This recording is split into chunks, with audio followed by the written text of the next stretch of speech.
రామరాజ్యం రాజకీయం అనేటటువంటి ఒక అంటే హిందుత్వ పాలిటిక్స్ గురించి మనం మాట్లాడాలి అనుకున్నాము. ముందుగా రాముడి చుట్టూ రాజకీయం తిరుగుతుందా ఇప్పుడున్నటువంటి రోజుల్లో, లేదా రాజకీయం రాముడిని వాడుకుంటున్నారా? ఇది అంటే నాకు కాదు, నాతో పాటుగా అనేక మందికి ఉన్నటువంటి క్వశ్చన్.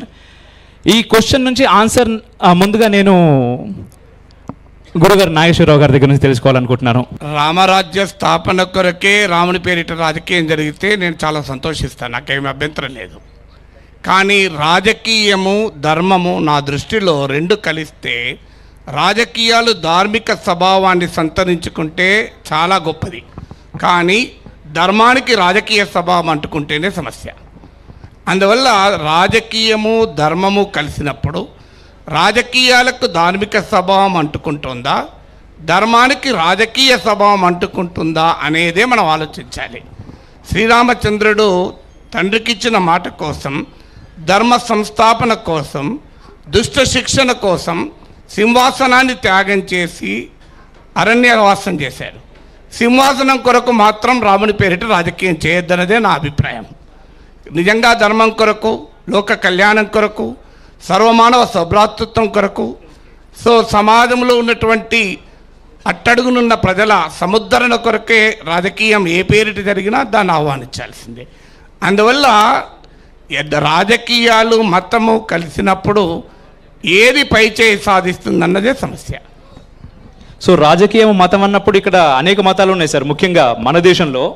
అయితే ఏ మతము రాజకీయము కలిసినప్పుడు అంటే నేను ఫలానా మతము అని అనడం కన్నా రాజకీయాలకు ఉండే స్వభావం ఏంటి, మతానికి ఉండే స్వభావం ఏంటి, రాజకీయాలకు ప్రాతిపదిక మతానికి ప్రాతిపదిక ఏంటి అనేది మనం అర్థం చేసుకుంటే, ఒక వ్యక్తి సనాతన ధర్మాన్ని ఆచరించే న్యాయమూర్తి, ఆయన కోర్టుకెళ్ళి సనాతన ధర్మం ఆధారంగా తీర్పు చెప్పడు. వ్యక్తిగత జీవితంలో సనాతన ధర్మాన్ని ఆచరించాలి కూడా, కానీ కోర్టుకెళ్ళి భారత రాజ్యాంగం ఆధారంగా, భారతదేశ చట్టాల ఆధారంగానే తీర్పు చెప్తాడు. ధర్మం కూడా అదే చెప్తుంది, అలాగే చెప్పమని. ఇక ఒక వ్యక్తి నిత్యం ఖురాన్ ఆచరిస్తూ జీవితం గడుపుతాడు, కానీ కోర్టుకెళ్ళి షరియత్ ఆధారంగా తీర్పు చెప్పడు, భారత రాజ్యాంగం ఆధారంగా తీర్పు చెప్తాడు. అలాగే ఒక క్రైస్తవుడు జీవితంలో బైబిల్ని ఆచరించవచ్చు, కానీ కోర్టుకొచ్చి బైబిల్ ఆధారంగా తీర్పు చెప్పడు. దీని సారాంశం ఏంటంటే, వ్యక్తి జీవితము సమాజ జీవితము, వ్యక్తి జీవితము ప్రజా జీవితము, వ్యక్తి జీవితము రాజకీయ జీవితం. వ్యక్తి జీవితంలో వారు నమ్మిన విశ్వసించిన మతం వారి జీవితాన్ని ప్రభావితం చేస్తూ వారిని ఒక సన్మార్గంలో నడిపించేటువంటి పని చేయాలి. శ్రీకృష్ణ పరమాత్మ భగవద్గీతలో నాకు గుర్తున్నందుకు పెద్దల పండితులు ఉన్నారు, క్షమించాలి తప్పుంటే, 7వ అధ్యాయం 21వ శ్లోకంలో చెప్తాడు, ఏ ఏ దేవతలను ఎవరు ఏ విశ్వాసాలతో ఆరాధించినా ఆ దేవతల యందు వారి వారి విశ్వాసాలను బలపరుస్తాను అని చెప్తాడు. ఎక్కడ ఎంత గొప్పగా చెప్పాడో మీరు ఆలోచించండి. అందువల్ల విశ్వాసము అనేది వ్యక్తిగతమైంది, రాజకీయం అనేది రాజ్యాంగబద్ధమైంది. రాజకీయాలు రాజ్యాంగం ఆధారంగా నడవాలి, వ్యక్తిగత జీవితము వ్యక్తిగత విశ్వాసాల ఆధారంగా. ఆ వ్యక్తిగత విశ్వాసాలకు రాజకీయము రాజ్యాంగం అడ్డు రాకూడదు. అందుకే రాజ్యాంగం విశ్వాసాన్ని కలిగి ఉండే స్వేచ్ఛనివ్వాలి, విశ్వాసాన్ని పాటించేటువంటి స్వేచ్ఛ ఉండాలి. అందువల్ల మీరు ప్రపంచంలో ఎక్కడైనా చూడండి, రాజ్యాంగం ఆధారంగా చట్టబద్ధ పాలన, రాజ్యాంగబద్ధమైన పాలన అమలు జరిగిన చోటే సమాజం పురోగతిలో ఉంటుంది. కాకపోతే ఆ సమాజ గమనం ఎటువైపు ఉంటుందో మనం చూడాలి. అందువల్ల రాజకీయానికి రాజ్యాంగమే ప్రాతిపదిక, రాజ్యాంగమే రాజ్యాంగ విలువలే ప్రాతిపదిక. రాజ్యాంగ విలువలకు వ్యక్తిని విశ్వసించేటువంటి మతపరమైన ధర్మపరమైన ఆధ్యాత్మిక విలువలకు ఘర్షణ ఉండాల్సిన అవసరం లేదు. వ్యక్తిగత జీవితాన్ని శాసించేది మతమైతే రాజకీయ జీవితాన్ని శాసించేది రాజ్యాంగమే కావాలి. కానీ ఇప్పుడు ప్రజెంట్ ఉన్నటువంటి పొలిటికల్ సినారియో చూస్తే మీకు అలా అనిపిస్తుంది సార్, అలా ఉందంటారా? అలా లేకపోతే ఉండాలని కోరుకోవాలి తప్ప అలా ఉంది కనుక దాన్ని సమర్థించలేం కదా. ఓకే. అలా అంటే సమాజంలో ఇవాళ ధర్మం పట్ల ఆ రకమైన నమ్మకం ఉందా? ఇవాళ మీరు చూడండి, వినాయక ఉత్సవాలప్పుడు నేను తిరుగుతూ ఉంటాను, చాలా ఆవేదన కలుగుతుంది. ఎక్కడన్నా భగవద్గీత గురించి ఎవరైనా పండితులు చెప్తే బాగుండు విందామని, ఎక్కడైనా ప్రవచనం ఉంటే బాగుండు అని. కానీ ఉండవని నేను అనడం లేదు, కానీ ఎన్ని చోట్ల ఉంటాయో మీరే చెప్పండి. ఎన్ని రకాల చోట్ల ఎన్ని పాటలు వేస్తుంటారు, అది కోరుకుంటామా మనం? ఆయన చెప్పి ధర్మాన్ని తప్ప, ధర్మాన్ని ఆచరించే పద్ధతిలో అలా కాదు అని ఆచరించడం, కానీ వాళ్ళు అలా ఆచరిస్తున్నారు. దానికి తప్పు పట్టాల్సింది ఆచరించే వ్యక్తిని తప్ప ధర్మాన్ని కాదు కదా. అందువల్ల ఇది కూడా అంతే, రాజ్యాంగబద్ధమైన విలువల ఆధారంగా ఆచరించాలి రాజకీయాన్ని. ఆచరించకపోతే తప్పు రాజ్యాంగాన్ని కాదు, ఆ రాజ్యాంగాన్ని తప్పుగా ఆచరిస్తున్న వ్యక్తిది, ఆ వ్యక్తి సమూహాన్ని. ఓకే సార్, గురుగారు మీరేమంటారు ఈ మాట పైన? ఇప్పుడు అసలు ఒకప్పుడు రాజకీయము మతము వేరువేరుగా ఈ భారతదేశానికి తెలియదు. ఈ రెండు ఒకటిగానే ఉండేవి. రాజులు కట్టించినటువంటి గుళ్ళే మనకి సంబంధించినవి, ఎందుకంటే ఏకధర్మంగా నడుస్తూ వెళ్ళేటటువంటిది. ఇవాళ రాజ్యాంగం వచ్చిన తర్వాత కొన్ని లోతుపాట్లు ఉన్నాయి.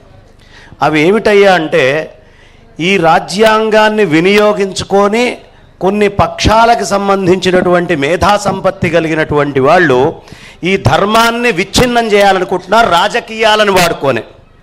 మరి అలా రాజకీయాన్ని వాడుకోనే విచ్ఛిన్నం చేయాలి అనే తపనతోటి ఉన్నటువంటి వాళ్ళకి సమాధానము సామాన్యుడిగా చెప్పడం చాలా కష్టంగా ఉంది. సామాన్యుడు సమాధానం చెప్పలేనప్పుడు అప్పుడు ఈ రాజకీయాన్ని నా ధర్మాన్ని కాపాడుకోవడానికి వాడుకోవడం ధర్మమా కాదా, ఎలా వాడుకోవాలి, ఈ పరిస్థితుల్లో మనం ఆగున్నాం. ఇక్కడ సమస్య ఉంది.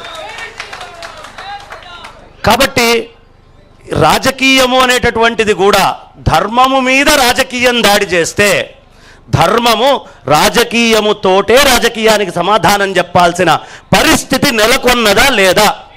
నెలకొందా? దాని సమాధానాన్ని మనం వెతుక్కోవాలి. అది నేను. ఓకే, ఇప్పుడు రాజకీయం అంటే మళ్ళీ ధర్మం కూడా ఓట్లలో నిలబడాలి, గెలవాలంటారా?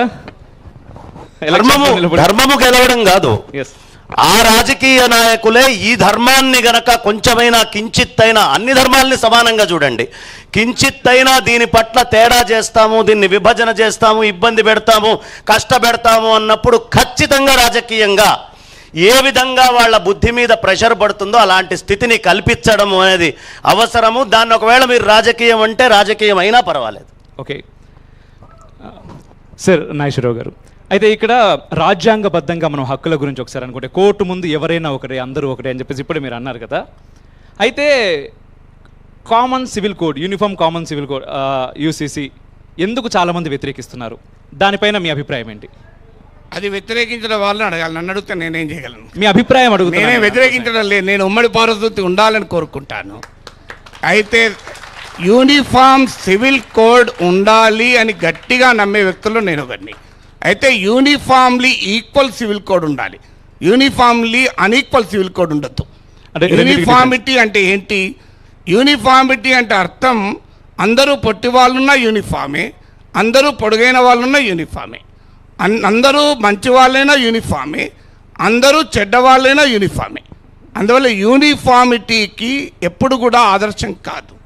యూనిఫామ్గా మంచిదై ఉండాలి, యూనిఫామ్గా ఈక్వల్ అయి ఉండాలి. ఇప్పుడు ఉదాహరణకు గోవా యూనిఫామ్ సివిల్ కోడ్లో కొడుకు పుట్టకపోతే, లేదు పలానా వయసు వరకు పిల్లలు పుట్టకపోతే ఇంకో పెళ్ళి హిందువు కూడా చేసుకోవచ్చు.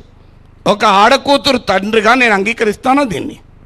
కొడుకు పుట్టడానికి స్త్రీకి సంబంధమే లేదు, ఇది వైద్యశాస్త్రం చెప్తోంది. కానీ స్త్రీని శిక్షిస్తాం యూనిఫామ్ సివిల్ కోడ్ మీద పేరిట అంటే దీన్ని అంగీకరించుదామా? అంటే స్త్రీకి హక్కులు లేని యూనిఫామ్ సివిల్ కోడ్ నాకు అవసరం లేదు. స్త్రీ పురుష సమానత్వాన్ని ఇచ్చే యూనిఫామ్ సివిల్ కోడ్ కావాలి, మానవుల మధ్య సమానత్వాన్ని ఇచ్చే యూనిఫామ్ సివిల్ కోడ్ కావాలి. అందువల్ల యూనిఫామ్లీ ఈక్వల్ సివిల్ కోడ్ కావాలి. యూనిఫామ్, ఇక్కడ పండితులు చాలామంది ఉన్నారు కనుక నాకు ఓరో సందేహం వచ్చింది, మీరు చెప్పాలి. నేను చాలా మా ఇంట్లో నోములు, అందరి ఇళ్ళలాగానే వ్రతాలు జరుగుతాయి. చాలా సందర్భాల్లో స్త్రీలు వ్రతాలు నోములు చేస్తుంటారు. ఎందుకు? పాపం వారి కొరకు చేయరు, వారి భర్త పిల్లలు బాగుండాలని చేస్తారు. నేను ఒకరోజు అడిగాను, నా భార్య బాగుండేలా నాకేమైనా వ్రతం ఉందా, నేను చెయ్యాలని కోరుకుంటున్నాను అని నిజంగా కోరుకుంటున్నాను. నాకెవరు సమాధానం చెప్పలే ఇప్పటివరకు. చెబితే సంతోషిస్తాను. నా భర్త బాగుండాలని స్త్రీ వ్రతం చేసినప్పుడు భార్య బాగుండాలని పురుషునిగా నేనెందుకు వ్రతం చేయకూడదు? నాకెందుకు ఉండకూడదు కోరిక? సో దీని సమానత్వం అందామా? ఏమైనా మానవీయత కదా. అలా ఏదైనా ఉంటే చెప్పండి. ఉంటే దాన్ని మించిన ధర్మం ఇంకోటి లేదు, నేను ఒప్పుకుంటాను. ఖచ్చితంగా ఇక్కడ సమాధానం చెప్పడానికి సిద్ధంగా ఇద్దరు ఉన్నారు. ఎవరు చెప్తారో మీ ఇష్టం అన్న. దీనికి సమాధానం అంటే ఏం లేదు. ఇది నేను చెప్పింది కాదు, ఇది మన ధర్మమే ఏనాడో చెప్పింది. ఇవాళ ఎక్కడైతే మనకు ప్రశ్న ఉత్పన్నమైందో రాముడు రాజకీయం అన్నాం కదా, ఆ రాముడే దీనికి రామాయణంలో ఎప్పుడో సమాధానం చెప్పి ఉన్నాడు. కారణం ఏమిటి అంటే, ఎప్పుడైతే స్త్రీ పక్కన లేదో అతనికి పూజ చేసే అధికారమే కోల్పోతున్నాడు. అసలు పురుషుడు పూజ చేయటానికి, యజ్ఞం చెయ్యటానికి కావలసినటువంటి అధికారం ఏదైతే ఉందో అది పూర్తిగా తను కోల్పోతున్నాడు. అందుకే రామచంద్రుడంతటి వాడు ఏకపత్ని వ్రతుడైనా అశ్వమేధ యాగం చెయ్యాలి అంటే అతనికి యోగ్యత లేదు అని చెప్పారు. అప్పుడు దీనికి ప్రత్యామ్నాయం ఏమిటి అని పండితులతోని అడిగితే ఇంకొక వివాహం చేసుకోవాలి అన్నారు. దానికి ఒప్పుకోలేదు రామచంద్రమూర్తి. ఏకపత్ని వ్రతమే కదా, అందుకే దానికి ప్రత్యామ్నాయం ఏమైనా ఉందా అని వెతికితే అప్పుడు ఒక ప్రత్యామ్నాయం సాక్షాత్ జగన్మాత భూజాత సకల సద్గుణోపేత సీతామాత యొక్క విగ్రహాన్ని అక్కడ తీసుకొని పెట్టి అక్కడ ప్రాణప్రతిష్ఠ చేసి ప్రాణశక్తిని ఆవాహనం చేసి పూజ చేసేటువంటి అధికారాన్ని పురుషుడికి ఇచ్చారు. ఇక్కడ పురుషుడు పూజ చేసినప్పుడు కూడా అతనికి ధర్మ పత్ని సమేతస్య అని చెప్పుకుంటేనే పూజకు చెల్లుబాటు అవుతుంది. కానీ పక్కన భార్య లేకపోతే ఆ పూజనే చెల్లుబాటు కాదు. ఇంతకంటే సమానత్వం ఏ సంస్కృతిలో ఇచ్చారు, ఏ సంప్రదాయంలో ఇచ్చారు? కాబట్టి ఇది మన ధర్మం, ఇది మన సంస్కృతి, ఇది మన విశేషం. అందుకే ఇక నుంచి మనం జై శ్రీరామ నినాదం ఇవ్వద్దు, జై సీతారామ నినాదం ఇవ్వాలి. అయ్యా ఒక్క నిమిషం. శ్రీ అనే శబ్దము సీతే అండి. శ్రీ అనేటటువంటి శబ్దానికి అర్థం సీతే. కాబట్టి జై శ్రీరామ్ అంటే సీతా సమేత రామ, సమస్త సంపదలతో కూడినటువంటి రామ అని అర్థం. కంచర్ల గోపన్న పద్యమే రాసినాడు. అంటే నేను అనేది సామాన్యులకు తెలియదు గనక, సామాన్యులకు అది అర్థం కాదు గనక సీతారాం అనడంలో తప్పేమీ లేదు కదా. జై సీతారాం. ఇంకొకటి కూడా ఏంటంటే, నేను అడిగిన ప్రశ్న పండితుల గారికి నా సందేహం ఏంటంటే, మీరు అన్నది నిజం. నేను రామాయణాన్ని రామచరిత మానస్ నేను కూడా చాలాసార్లు చదివాను. నిజమే, బంగారు సీతను పెట్టుకొని చేస్తాడు. నేను అడిగిన ప్రశ్న ఏంటంటే, నా సతీమణి క్షేమ కోసం, నా సతీమణి కోసం, ఆమె క్షేమంగా ఉండటం కోసం నేను ఏదైనా వ్రతం చేయదలుచుకున్నాను, అలాంటి వ్రతాన్ని చెప్పండి అంటున్నాను. మళ్ళీ ఏకపత్ని వ్రతం నేను మీకే అనుమానమే లేదు. సో నేను అడుగుతున్న ప్రశ్న అది. ప్లీజ్ నేను నిజాయితీగా అడుగుతున్నాను. నేను ఏదో కావాలని వాదన కొరకు అడగడం లేదు. ఎందుకంటే వాదన కొరకు నేను రాలేదు కనుక వాదన కొరకు అడగడం లేదు. ఎందుకంటే ఖచ్చితంగా నేను ఏదైనా నా కొడుకు వివాహం సమయంలో కూడా నేను నా సతీమణితో కూర్చొని సత్యనారాయణ వ్రతం చేశాను. వేరే అవకాశమే లేదు, దంపతులు కూర్చొని చేయాలి, ఇంకో మార్గమే లేదాడ. సత్యనారాయణ వ్రతం అంటూ చేస్తే ఇండివిజువల్గా కూర్చొని చేయరు నాకు తెలిసినంత వరకు. ధర్మపత్ని సమేతంగానే చేయాలి, పతి పక్క నుండినే చేయాలి. కానీ నేను అడుగుతున్నది ఏంటంటే, స్త్రీ తన భర్త సంక్షేమం కొరకు ఆమె ఒక్కరిగా కూడా చాలా వ్రతాలు చేస్తుంటారు. కానీ పురుషుడు నా భార్య సంక్షేమం కొరకు నేను వ్రతం చేయదలుచుకున్నాను చెప్పండి ఇప్పుడు గురువు గారు అని అంటున్నాను. తప్పకుండా దీనికి పురుషుడికి ఒకరోజు వ్రతం కాదండి, ప్రతినిత్యము నిద్ర లేచి పూజలో కూర్చున్న ప్రతిక్షణము మమ ధర్మపత్ని సమేతస్య సకుటుంబస్య సపరివారస్య క్షేమ స్థైర్య ధైర్య వీర్య విజయ అభయ ఆయురారోగ్య ఐశ్వర్యాభివృద్ధి అర్థం. వాళ్ళందరూ ఏది ఒక్క నా భార్యే కాదు, నా పిల్లలు, నా పరివారము, నా మీద ఆధారపడ్డవాళ్ళు ప్రతినిత్యము చేయాలని ధర్మశాస్త్రం శాసనంగా చెప్పింది. కాబట్టి నిద్ర లేచిన ప్రతిరోజు పురుషుడు భార్య బాగుండాలని చేస్తేనే వాడికి రోజు కింద లెక్క, లేకపోతే లేదు. సరే ఉంటారు, మీ ప్రశ్నకి సమాధానం దొరికింది అనుకోవచ్చా? ఇంకొకటి చెప్తాను, ఎందుకంటే దీనికి అంటే మీకు శాస్త్రపరంగా కూడా నేను చెప్పగలుగుతాను. దీనికి రోజు మేము పారాయణం చేసే దాంట్లో కూడా పురుషుడు భార్య కోసం పత్నీం మనోరమాం దేహి మనోవృత్తానుసారిణీం తారిణీం దుర్గ సంసార సాగరస్య కులోద్భవాం అని భార్య ఉత్తమంగా రావటం కోసము, భార్య క్షేమంగా ఉండటం కోసము చేసేటువంటిదంతా కూడా అది నిత్యోపాసన. ఇప్పుడు వారు చెప్పినట్టుగా ఇది ప్రత్యేకంగా కొత్తగా వ్రతం చేయాల్సినటువంటి పని లేదు. ఇక్కడ కూడా ఇంకొక చిన్న పాయింట్ ఏంటంటే, స్త్రీ నోములు నోచినా, వ్రతాలు చేసినా, ఇంకేం చేసినా కూడా అక్కడ స్త్రీ భర్త పేరు చెప్పుకునేటువంటి యోగ్యత స్త్రీకి లేదు. ఎందుకంటే అక్కడ భర్త పేరు చెప్పుకోవటం కూడా లేదు. కేవలంగా మమ సౌభాగ్య సిద్ధ్యర్థం అన్నప్పుడు నా సౌభాగ్యం ఉండాలి, నా సౌభాగ్యం అంటేనే వాడు పక్కన ఉన్నటువంటి వాడు. కాబట్టి అక్కడ పేరు కూడా చెప్పుకోకుండా స్త్రీకి పూజ చేసుకునేటువంటి అధికారాన్ని, స్వేచ్ఛను, స్వాతంత్ర్యాన్ని స్త్రీకి ఇచ్చారు. కానీ పురుషుడికి మాత్రం ఎక్కడ, ఎంతెందుకు చిన్న దృష్టాంతం మీకు సనాతన ధర్మంలోనే చూపిస్తా. అంటే మన ధర్మం ఎంత గొప్పది. పైన కొండ మీద ఉన్నటువంటి వెంకటేశ్వర స్వామి వారు, కొండ కింద ఉన్నటువంటి పద్మావతీదేవి గారు.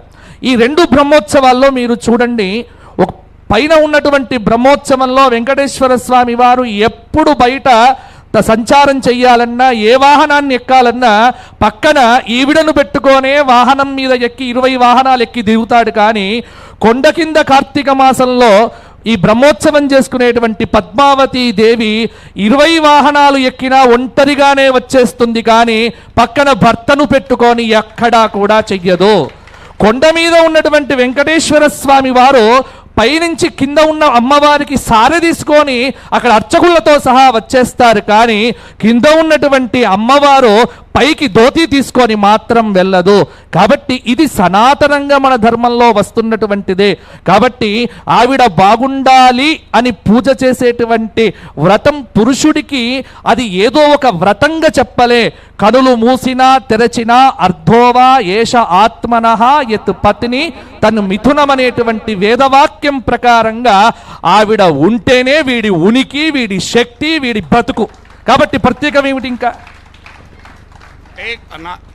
కలియుగంలో ఈ ధర్మ సూక్ష్మ మానవులకు అర్థం కావడం చాలా కష్టమేమో గురుగారు. అందువల్ల మా పురుషులకు కూడా ఇలాంటి ఏదైనా వ్రత నియమాలు పెడితేనే ఏమైనా చేస్తారేమో.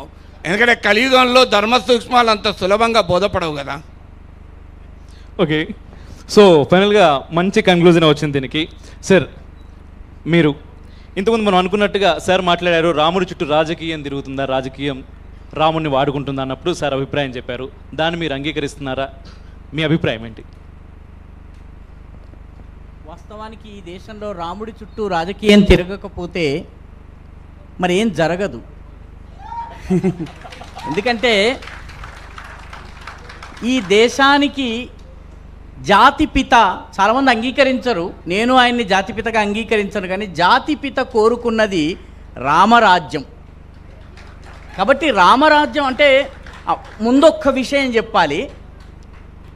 నేను సార్ కన్నా నాగేశ్వర్ సార్ నా టీచరు.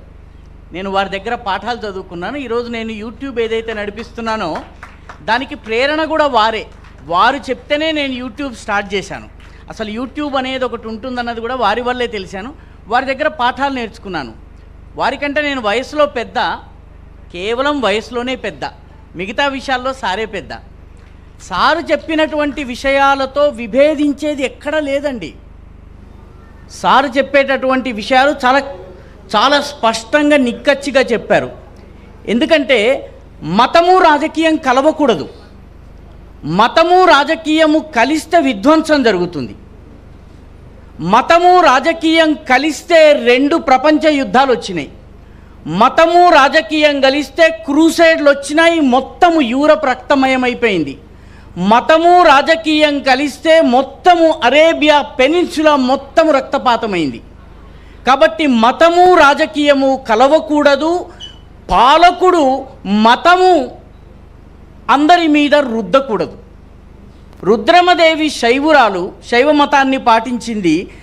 ఆమె భర్త జైన మతాన్ని పాటించాడు.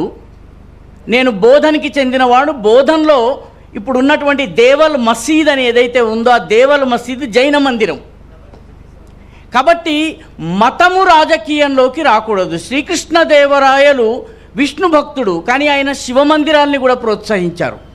కాబట్టి ఈ దేశంలో మన అదృష్టవశాత్తు మన దురదృష్టవశాత్తు ఒక నాయకుడు వచ్చాడు. ఆయన పేరు దారా షికోహ్. మన దురదృష్టం ఏంటంటే దారా షికోహ్ చచ్చిపోయాడు. అతని తమ్ముడైనటువంటి ఔరంగజేబు రాజయ్యాడు. దారా షికోహ్ వేదాలను ఉపనిషత్తులను ఉర్దూలోకి అనువాదం చేశాడు. మజ్మాయ్ బెహ్రైన్ అనేటటువంటి పుస్తకము ఆయన రాయించాడు ఫార్సీలో, అంటే పర్షియన్ లాంగ్వేజ్లో. కాబట్టి మతము వేరు, రాజకీయం వేరు, ఈ విషయంలో విభేదము లేదు. సార్ది నాది ఒకే అభిప్రాయం. అయితే ధర్మము వేరు, మతం వేరు. చాలా సందర్భాల్లో ధర్మము మతము ఒకటిగా భావిస్తాము. ధర్మం అంటే ధారణాత్ ధర్మమిత్యాహు ధర్మో ధారయతి ప్రజాహ. ప్రజలను ధరించి పాలించి ప్రజలకు సంక్షేమము కలిగించేది ధర్మము. మన దగ్గర ధర్మం ఏదైతే ఉందో యతోభ్యుదయ నిశ్రేయస సధర్మ. ధర్మం అంటే ఏంటంటే ఇహలోకంలో అభివృద్ధి, పరలోకంలో అభివృద్ధి. మనకెక్కడ కూడాను పరలోకమే అక్కడెక్కడో 72 మంది అమ్మాయిలు నీకోసం ఎదురు చూస్తున్నారని మన మతం చెప్పలేదు. మన మతము చప్పట్ల అవసరం లేదు. మన మతము వాస్తవానికి ఈ లోకంలో కూడా అభివృద్ధి చెందమని చెప్పింది. కాబట్టి ధర్మం ఏదైతే ఉందో ధర్మ ఆధారిత జీవనం ఉండాలి, రాజకీయాలు ధర్మ ఆధారితంగా ఉండాలి. అందుకనే రాజదండం కన్నా బలమైనది ధర్మదండం అని చెప్పి మన శాస్త్రాల్లో పట్టాభిషేకం జరిగేటప్పుడు రాజుగారు ఒక మంత్రం చెప్తాడు. ఏమంటాడంటే అదండ్యోసి అదండ్యోసి అదండ్యోసి, నన్ను ఎవడు కొట్టడు, నన్ను ఎవడు కొట్టడు, నన్ను ఎవడు కొట్టడని. అప్పుడు రాజగురువు వచ్చి దండం తీసుకుని నెత్తి మీద 3 సార్లు కొట్టి ధర్మం దండ్యోసి ధర్మదండ్యోసి ధర్మదండ్యోసి అని చెప్తాడు. కాబట్టి ధర్మము ఉండాలి, మతము రాజకీయాల్లో ఉండకూడదు. మతము రాజకీయాల్లో ఉంటే మైనారిటీ బుజ్జగింపు వస్తుంది. మతము రాజకీయాల్లో ఉన్నట్టయితే వాళ్ళెవరికో 4% మతం ఆధారంగా రిజర్వేషన్ ఇవ్వాలని చెప్పి మన రాజ్యాంగంలో వస్తుంది. కాబట్టి మతము రాజ్యాంగంలో ప్రవేశించకూడదు. మతము గనక రాజ్యాంగంలోకి మన పరిపాలనలోకి ప్రవేశిస్తే ఓట్ల రాజకీయాలు వస్తాయి. దీనివల్ల దేశానికి చాలా అపకారం జరుగుతుంది. దీనివల్ల ఒకసారి దేశ విభజన జరిగింది, మరొకసారి జరగకూడదు. కాబట్టి సార్ చెప్పినటువంటి విషయంతో నేను పూర్తిగా ఏకీభవిస్తున్నాను. మతము రాజకీయాలు కలవకూడదు, ధర్మము లేకుండా రాజకీయాలు నడవకూడదు. అదే ఇక్కడ ఒక్క ప్రశ్న సార్, అది సార్ మీరు ఏదో చెప్పబోతున్నారు ప్లీజ్. నిజం, అది సుధాకర్ చెప్పింది 100కి 100 రూపాయలు నిజం. ధర్మం ఆధారంగానే రాజకీయమే కాదు అర్థశాస్త్రం నడవాలి, ధర్మ ఆధారంగానే సమాజము నడవాలి. అయితే ఆ ధర్మం ఏం చెప్తుంది అన్న దగ్గరే చాలామంది చాలా రకాలుగా చెప్తున్నారు, అక్కడే సమస్య వస్తుంది. ధర్మం ఏం చెప్తుంది? వివేకానందుడు అమెరికా వెళ్ళి ఏం చెప్పాడంటే, అది కూడా పార్లమెంట్ ఆఫ్ రిలీజన్స్లో చెప్పాడు. నేను ఏ దేశం నుంచి వచ్చానంటే మా పవిత్ర భారత భూమిలో మా ధర్మమే గొప్పది అని మేము అనము, అన్ని ధర్మాల్లోనూ సత్యం ఉందని నమ్మే ఒక గొప్ప దేశం నుంచి నేను వచ్చాను అని చెప్తాడు వివేకానందుడు. అది వివేకానందుడు గొప్పతనం. ఆదిశంకరుడు చెప్తారు, పెద్దలు చెప్పాలి, నేను పండితునికి కాదు, క్షమించాలి తప్పుంటే, ముందుగానే అడుగుతున్నాను, డిస్క్లైమర్ ఇస్తున్నాను. సో ఏం చెప్పారు ఆదిశంకరులు? నదులన్నీ ఎన్ని మార్గాల్లో ఎన్ని నదులు సముద్రంలో కలుస్తాయో సమస్త విశ్వాసాలు కూడా చివరకు ఆ భగవంతుల్లోని ఐక్యమవుతాయి అని చెప్తాడు. అంటే ఆత్మ పరమాత్మల ఐక్యత అద్వైతమైతే వ్యక్తి సమాజాల ఐక్యతే శంకర తత్వం సమాజానికి అన్వయిస్తే. నేను ఈరోజు ఉదయం ఒక మాట్లాడాను, అది కూడా నాకు గుర్తున్నది, మళ్ళీ అది పొరపాటు ఉంటే సరిచేయాలి. ఒక కథ విష్ణు పురాణంలో చాలా ఏళ్ళ క్రితం చదివినట్టు గుర్తు, సోర్స్ తప్పుంటే సరిచేయండి.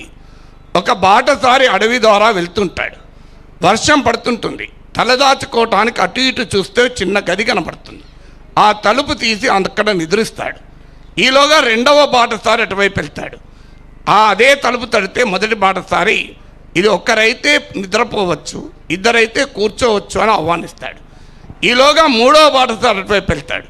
తలుపు కొడితే వాళ్ళిద్దరు అంటారు, ఒకరైతే నిద్రపోవచ్చు, ఇద్దరైతే కూర్చోవచ్చు, మీరు కూడా రండి, ముగ్గురం నిలబడి తలదాచుకుందామంటారు.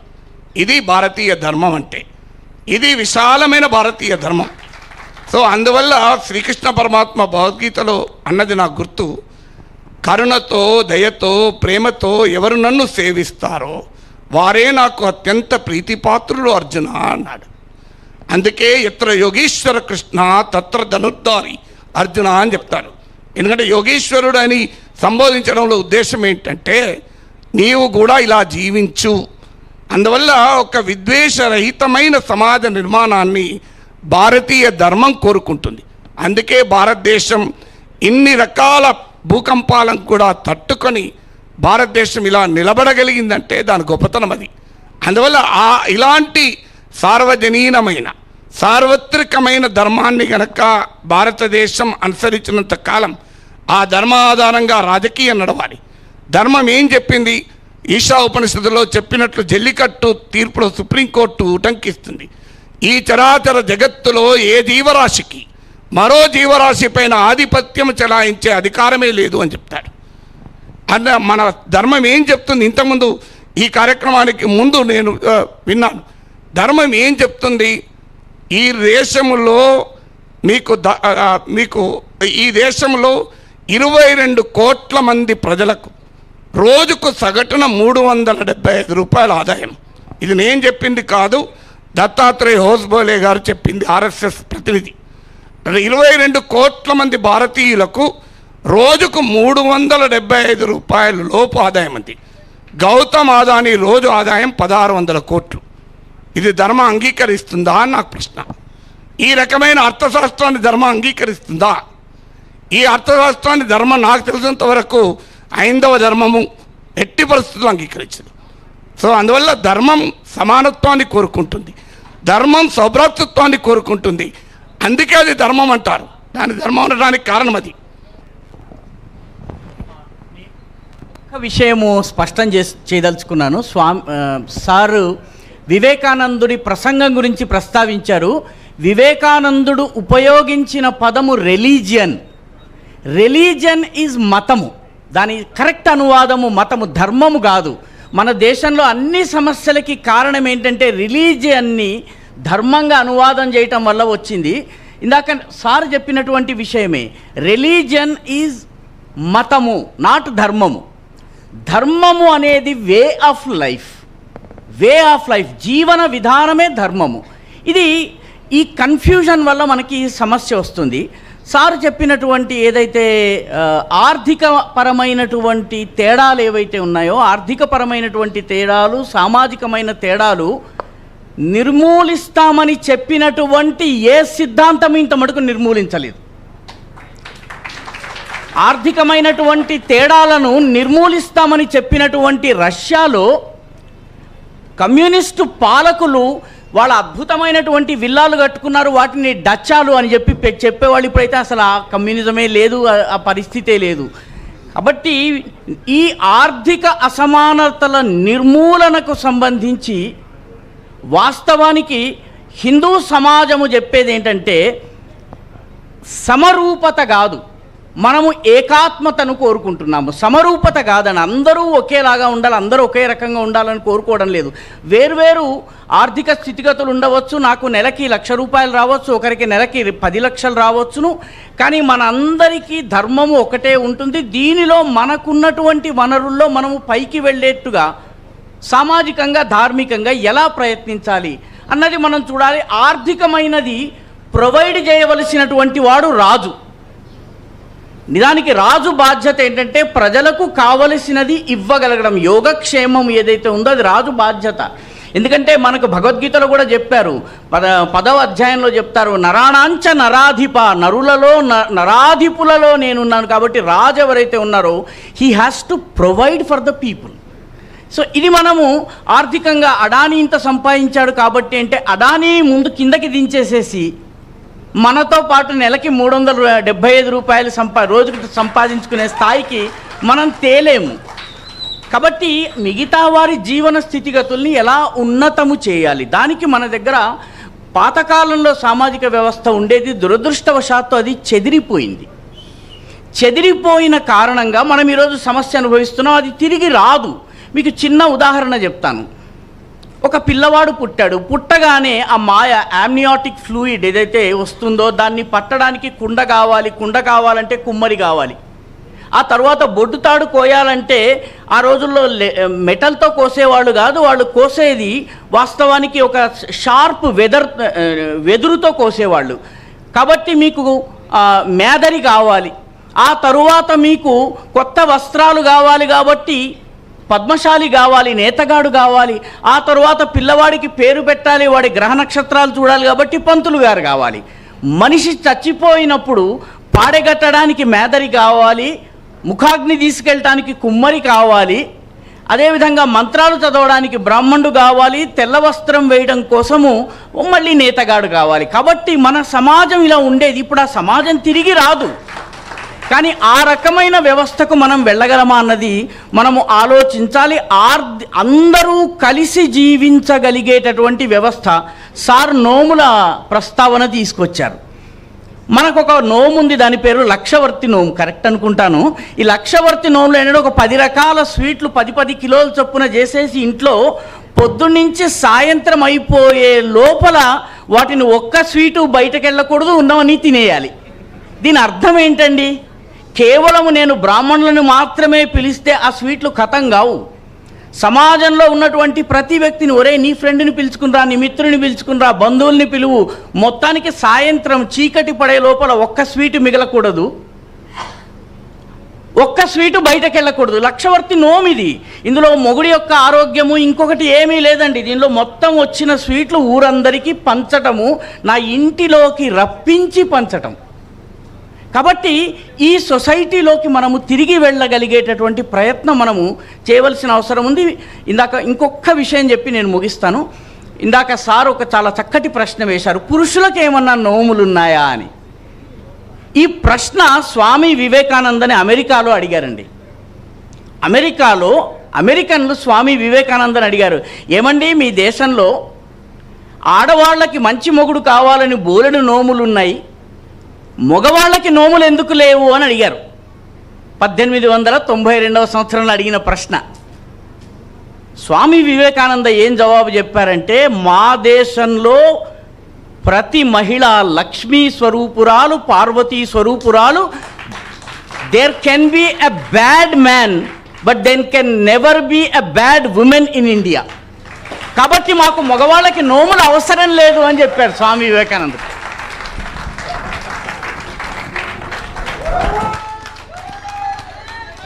ఏ సార్, అండ్ నోములకు సంబంధించి మరో సమాధానం కూడా వచ్చింది.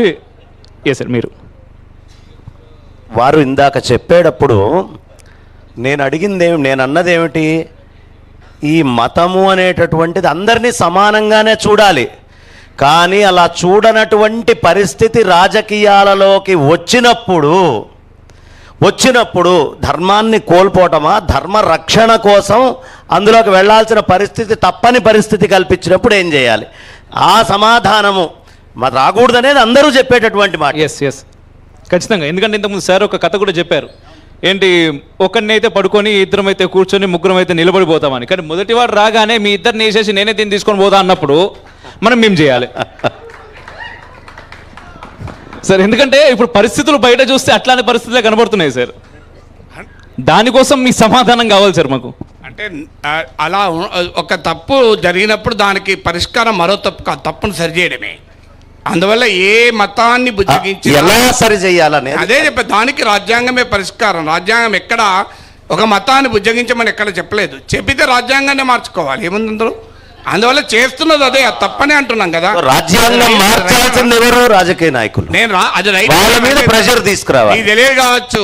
నేను మైనారిటీల బుజ్జగింపు నాకు తెలుసు మీరు ఏమడుగుతున్నారు. అందరికన్నా ఎక్కువ వ్యతిరేకిస్తే నేను నీకని ఇవాళ మీరు నా యూట్యూబ్ ఛానల్ ఓపెన్ చేసి చూడండి. పాత బస్తీలో 511 కోట్ల కరెంటు దోపిడీ అని ఉంటుంది, వీడియో మీరు చూడండి. నేను చూశాను. అందువల్ల నేను ఎప్పుడూ సమర్థించను, ఏ మతమైనా అది ఉన్మాదం కాకూడదు, ఏ మతమైనా విద్వేషమే కాకూడదు. మతమే రాజ్యానికి ఆ ప్రాతిపదిక అయితే పాకిస్తాన్, బంగ్లాదేశ్ విడిపోకూడదు. ఎందుకు విడిపోయింది? మీకు జిన్నా ఏం చెప్పాడు? మొదటి రోజే ఢాకాలో చెప్పాడు, మీరందరూ ఉర్దూ నేర్చుకోవాలి, బెంగాలీ మర్చిపోవాలని చెప్పి. అందువల్ల తీవ్ర బెంగాలీ భాష సంస్కృతిని అతి భయంకరంగా హింసాయుతంగా అణిచివేస్తే బంగ్లాదేశ్ విమోచనోద్యమం నడిచింది. అందువల్ల భాష, మతము, మన దేశంలో విశ్వాసము చాలా బహువిధమైనది, వైవిధ్యమైనది. ఈ వైవిధ్యమైన ఆహార అలవాట్లు చూడండి, ఒకరి మాంసాహారం తింటారు, ఒకరు శాకాహారం తింటారు. కానీ ఏది మంచి ఆహారం అని ప్రజలకు చెప్తే నేను పూర్తి శాకాహారిని, నేను మైనారిటీని, నేను ఈ దేశంలో మైనారిటీ ఆహార విషయంలో. అందువల్ల ఎవరి ఆహార అలవాట్లు వారు. సో అందువల్ల ఎవరి సంస్కృతి సాంప్రదాయాలు వారు. మీకు ఒక ఉదాహరణ చెప్తాను. తెలంగాణలో మేనమామ తండ్రితో సమానం. పెళ్లి కూతుర్ని మంటపానికి మేనమామ తీసుకొస్తాడు, కానీ ఆంధ్రలో మేనమామను పెళ్లి చేసుకుంటారు. ఇద్దరు తెలుగు వాళ్ళే, ఇద్దరు హిందువులే. సాంప్రదాయంలో ఎంత తేడా ఉందో మీరే గమనించండి. అందువల్ల ఇంత వైవిధ్యభరితమైన దేశంలో సో ఏ ఆధిపత్యము మంచిది కాదని నా అభిప్రాయం.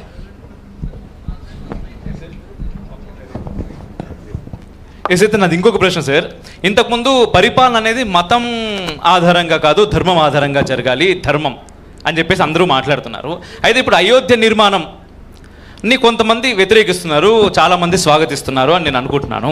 ఎంతమంది స్వాగతిస్తున్నారు? ఎస్. అయితే ఈ అయోధ్య నిర్మాణం అనేది మతం ఆధారంగా జరిగినట్టు మనం తీసుకోవాలా, లేదా ధర్మం ఆధారంగా జరుగుతుందని చెప్పేసి అందరూ మిగిలిన వాళ్ళు మూసు కూర్చోవాలా? సుప్రీంకోర్టు తీర్పు ఆధారంగా జరుగుతుంది కనుక దేని ఆధారంగా జరుగుతుంది అర్థం కావడం లేదా అండి? సుప్రీంకోర్టు తీర్పు చెప్పింది కదా, ఇంకా వివాదం ఎక్కడిది? ఇంకా దాన్ని ఎవరైనా వివాదం చేస్తే అంతకు మించిన తప్ప ఇంకోటి లేదు. కానీ రామమందిర నిర్మాణ సందర్భంగా నా కోరిక ఏంటంటే, రామాయణంలో శ్రీరామచంద్రుడు ఏ సమున్నతమైన విలువలకు ప్రతీకగా నిలిచాడో ఆ విలువల గురించి కాస్తంతన ప్రచారం చేయండి. శ్రీరామచంద్రుడు దేనికి నిదర్శనం? తండ్రి కొడుకుల మధ్య ఉండే అనురాగానికి నిదర్శనం. భార్యాభర్తల మధ్య ఉండే అద్భుతమైన అనిర్వచనీయమైన అనుబంధానికి నిదర్శనం. అన్నదమ్ముల మధ్య ఉండే బంధానికి నిదర్శనం.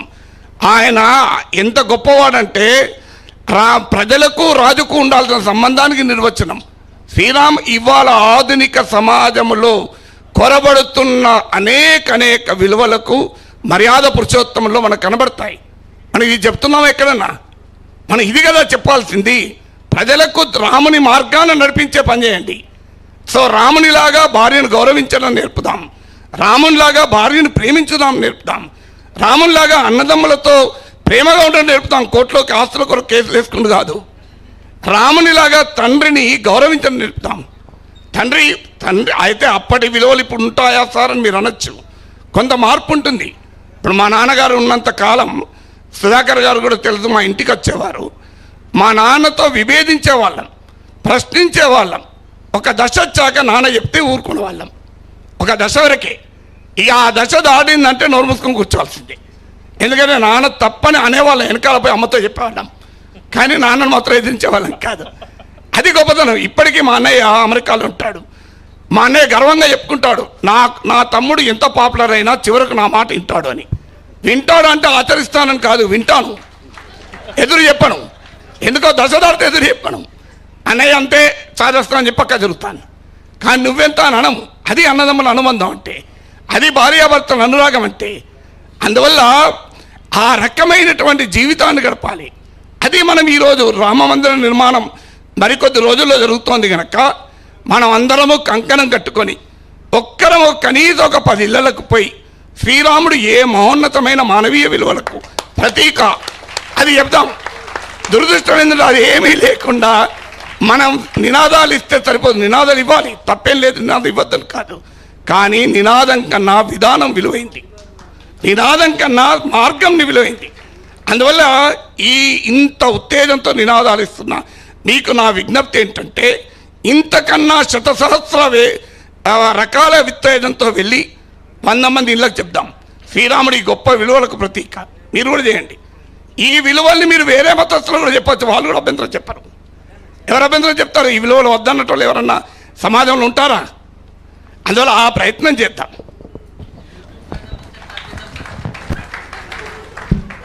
సార్ చెప్పినటువంటి విషయం నిజానికి మనందరికీ మార్గదర్శకం. ఎందుకంటే ముస్లిములు కూడా రాముని గొప్పతనాన్ని ప్రస్తుతించారు. రహీం ఖాన్ అనేటటువంటి కవి ఒక కవిత రాస్తాడు. ధూల ధరత నిజ శీష పర కహ రహీం కెహి కాజ్ అని చెప్పి ప్రశ్నిస్తాడు. ఎందుకు ఆ ఏనుగు ఆ ధూళినంత తన నెత్తిన వేసుకుంటోంది పిచ్చి పిచ్చిగాను అని చెప్పి ప్రశ్నిస్తాడు కవి. ధూల ధరత నిజ శీష పర్ కహ రహీం కెహి కాజ్. కవి జవాబిస్తాడు, రహీం ఖానా జవాబిస్తాడు, జో రజ ముని పత్ని తరి, అహల్యను తరింపజేసినటువంటి ధూళి ఏమన్నా ఇక్కడ ఉందా అని, జో రజ ముని పత్ని తరి సో ఢూండత గజరాజ్ అన్నాడు అనమాట. మహమ్మద్ ఇక్బాల్ ఎవరైతే మొట్టమొదట సారే జహాసే అచ్చా హిందోస్తా హమారా అని రాశాడు, అదే వ్యక్తి తరువాత చీనో అరబ్ హమారా, హిందోస్తా హమారా, ముస్లిం హై హమ్, వతన్ యే సారా జహాं हमारा, तमगों के साय में हम पलकर जमा हुए हैं, ఖంజర్ హలాల్ కా హై కౌమీ నిషా హమారా అన్నాడు. ఆయన కూడా రాముడి గురించి ఏమన్నాడు తెలుసునండి? హై రామ్ కే వజూద్ పే హిందోస్తా కా నాజ్. ఈయన హిందుస్థాన్ యొక్క గౌరవము, రాముని యొక్క ఉనికితో హిందుస్థాన్కి గౌరవం వస్తుంది. హై రామ్ కే వజూద్ పే హిందోస్తా కా నాజ్, అహ్లే వతన్ కహతే హై ఇస్కో ఇమామే హింద్. ఆయనను భారతదేశపు ధర్మగురువుగా, ఇమాం అంటే ధర్మగురువు, ఇమామే హింద్. తల్వార్ కా ధనీ థా, ఖడ్గ చాలనంలో మహావీరుడు, తల్వార్ కా ధనీ థా, షుజావత్ మే ఫర్ద్ థా, రుజుమార్గంలో ఆయన ముందుండేవాడు. పాకీజగీ మే జోష మొహబ్బత్ మే మర్ద్ థా. పాకీజగీ అంటే పవిత్రత, జోష మొహబ్బత్ అంటే ప్రేమ, ప్రేమలో, పవిత్రతలో, పౌరుషంలో, రుజుమార్గంలో రాముడు దేవుడని మహమ్మద్ ఇక్బాల్ చెప్పాడు ఆయన. కాబట్టి సార్ చెప్పినటువంటి ఆదర్శాలు ఏవైతే ఉన్నాయో వాటిని నిజానికి అయోధ్య ఉద్యమం నడిపిస్తున్నటువంటి వాళ్ళు మొట్టమొదటి నుంచి చెప్తున్నటువంటి పదం ఒకటి ఉంది. అదేంటంటే, ఇది రామ మందిరం మాత్రమే నిర్మాణం కావడం లేదు, ఇక్కడ రాష్ట్ర మందిరం నిర్మాణం అవుతుంది. రాష్ట్రం అంటే జాతి. ఈ జాతిలో రామునిలో ఉన్నటువంటి సుగుణాలు రావాలి, రామునిలో ఉన్నటువంటి గొప్పతనము ప్రతి వ్యక్తిలో రావడం కోసమే ఈ ప్రయత్నం జరగాలి అని చెప్పి అయోధ్యలో జరుగుతున్నటువంటి ఈ మొత్తం ఉద్యమాన్ని నడిపించినటువంటి నాయకులు ప్రారంభ దశ నుంచి నిజమైన జాతీయవాదము, నిజమైన సెక్యులరిజము, నిజమైన దేశభక్తి దీని గురించి ప్రచారం చేస్తున్నారు. సార్ చెప్పినట్టుగా ఏవేవైతే మంచి గుణాలు రాముడిలో ఉన్నాయో అవి సర్వసాధారణ సముదాయంలో ఎప్పుడైతే వస్తాయో అప్పుడే రామరాజ్యం వస్తుంది. కాబట్టి ఆ ప్రయత్నంలో మనందరము ఇక్కడ మనం కలిసినటువంటి రిఫ్లెక్షన్, ఈ సమావేశంలో కలిసిన మనందరం కూడాను ఈ పనిలో కటిబద్ధులము కావాలి. ఎందుకంటే అందరిలోనూ రాముడు ఉన్నాడు, రామతత్వాన్ని పెంపొందించాలి. ఒకసారి కాశీకి వెళ్ళినప్పుడు కాశీలో మెట్ల మీద ఒక బిచ్చగాడు కనిపించాడు. ఆ బిచ్చగాడు నన్ను చూసి తుజ్మే భీ రామ్ ముజ్బే భీ రామ్ అన్నాడు. నీలోనూ రాముడు ఉన్నాడు, నాలోనూ రాముడు ఉన్నాడు అని అంటే నేను కాస్త ఆగాను. బిచ్చగాడు, ఏమిటయ్యా, ఏంటి నువ్వు చెప్పేది ఏంటి, నీలో నాలో రాముడు ఉండడం ఏమిటి అని ప్రశ్నించాను. ప్రశ్నిస్తే అతను నాకు ఒక ఫార్ములా చెప్పాడు. ఫార్ములా ఏంటంటే, నాము చతుర్గుణ పంచజురి తాత్ దూన ఖరీదే అష్టభాగసే జో బచే ఉసే రామ్ కహదే అన్నాడు. నీ పేరులో ఎన్ని అక్షరాలు ఉన్నాయో ఆ అన్ని అక్షరాలు లెక్క తీసుకో. నా పేరు సుధాకర్ 4 అక్షరాలు, నాగేశ్వర్ గారి పేరు కూడా 4 అక్షరాలే.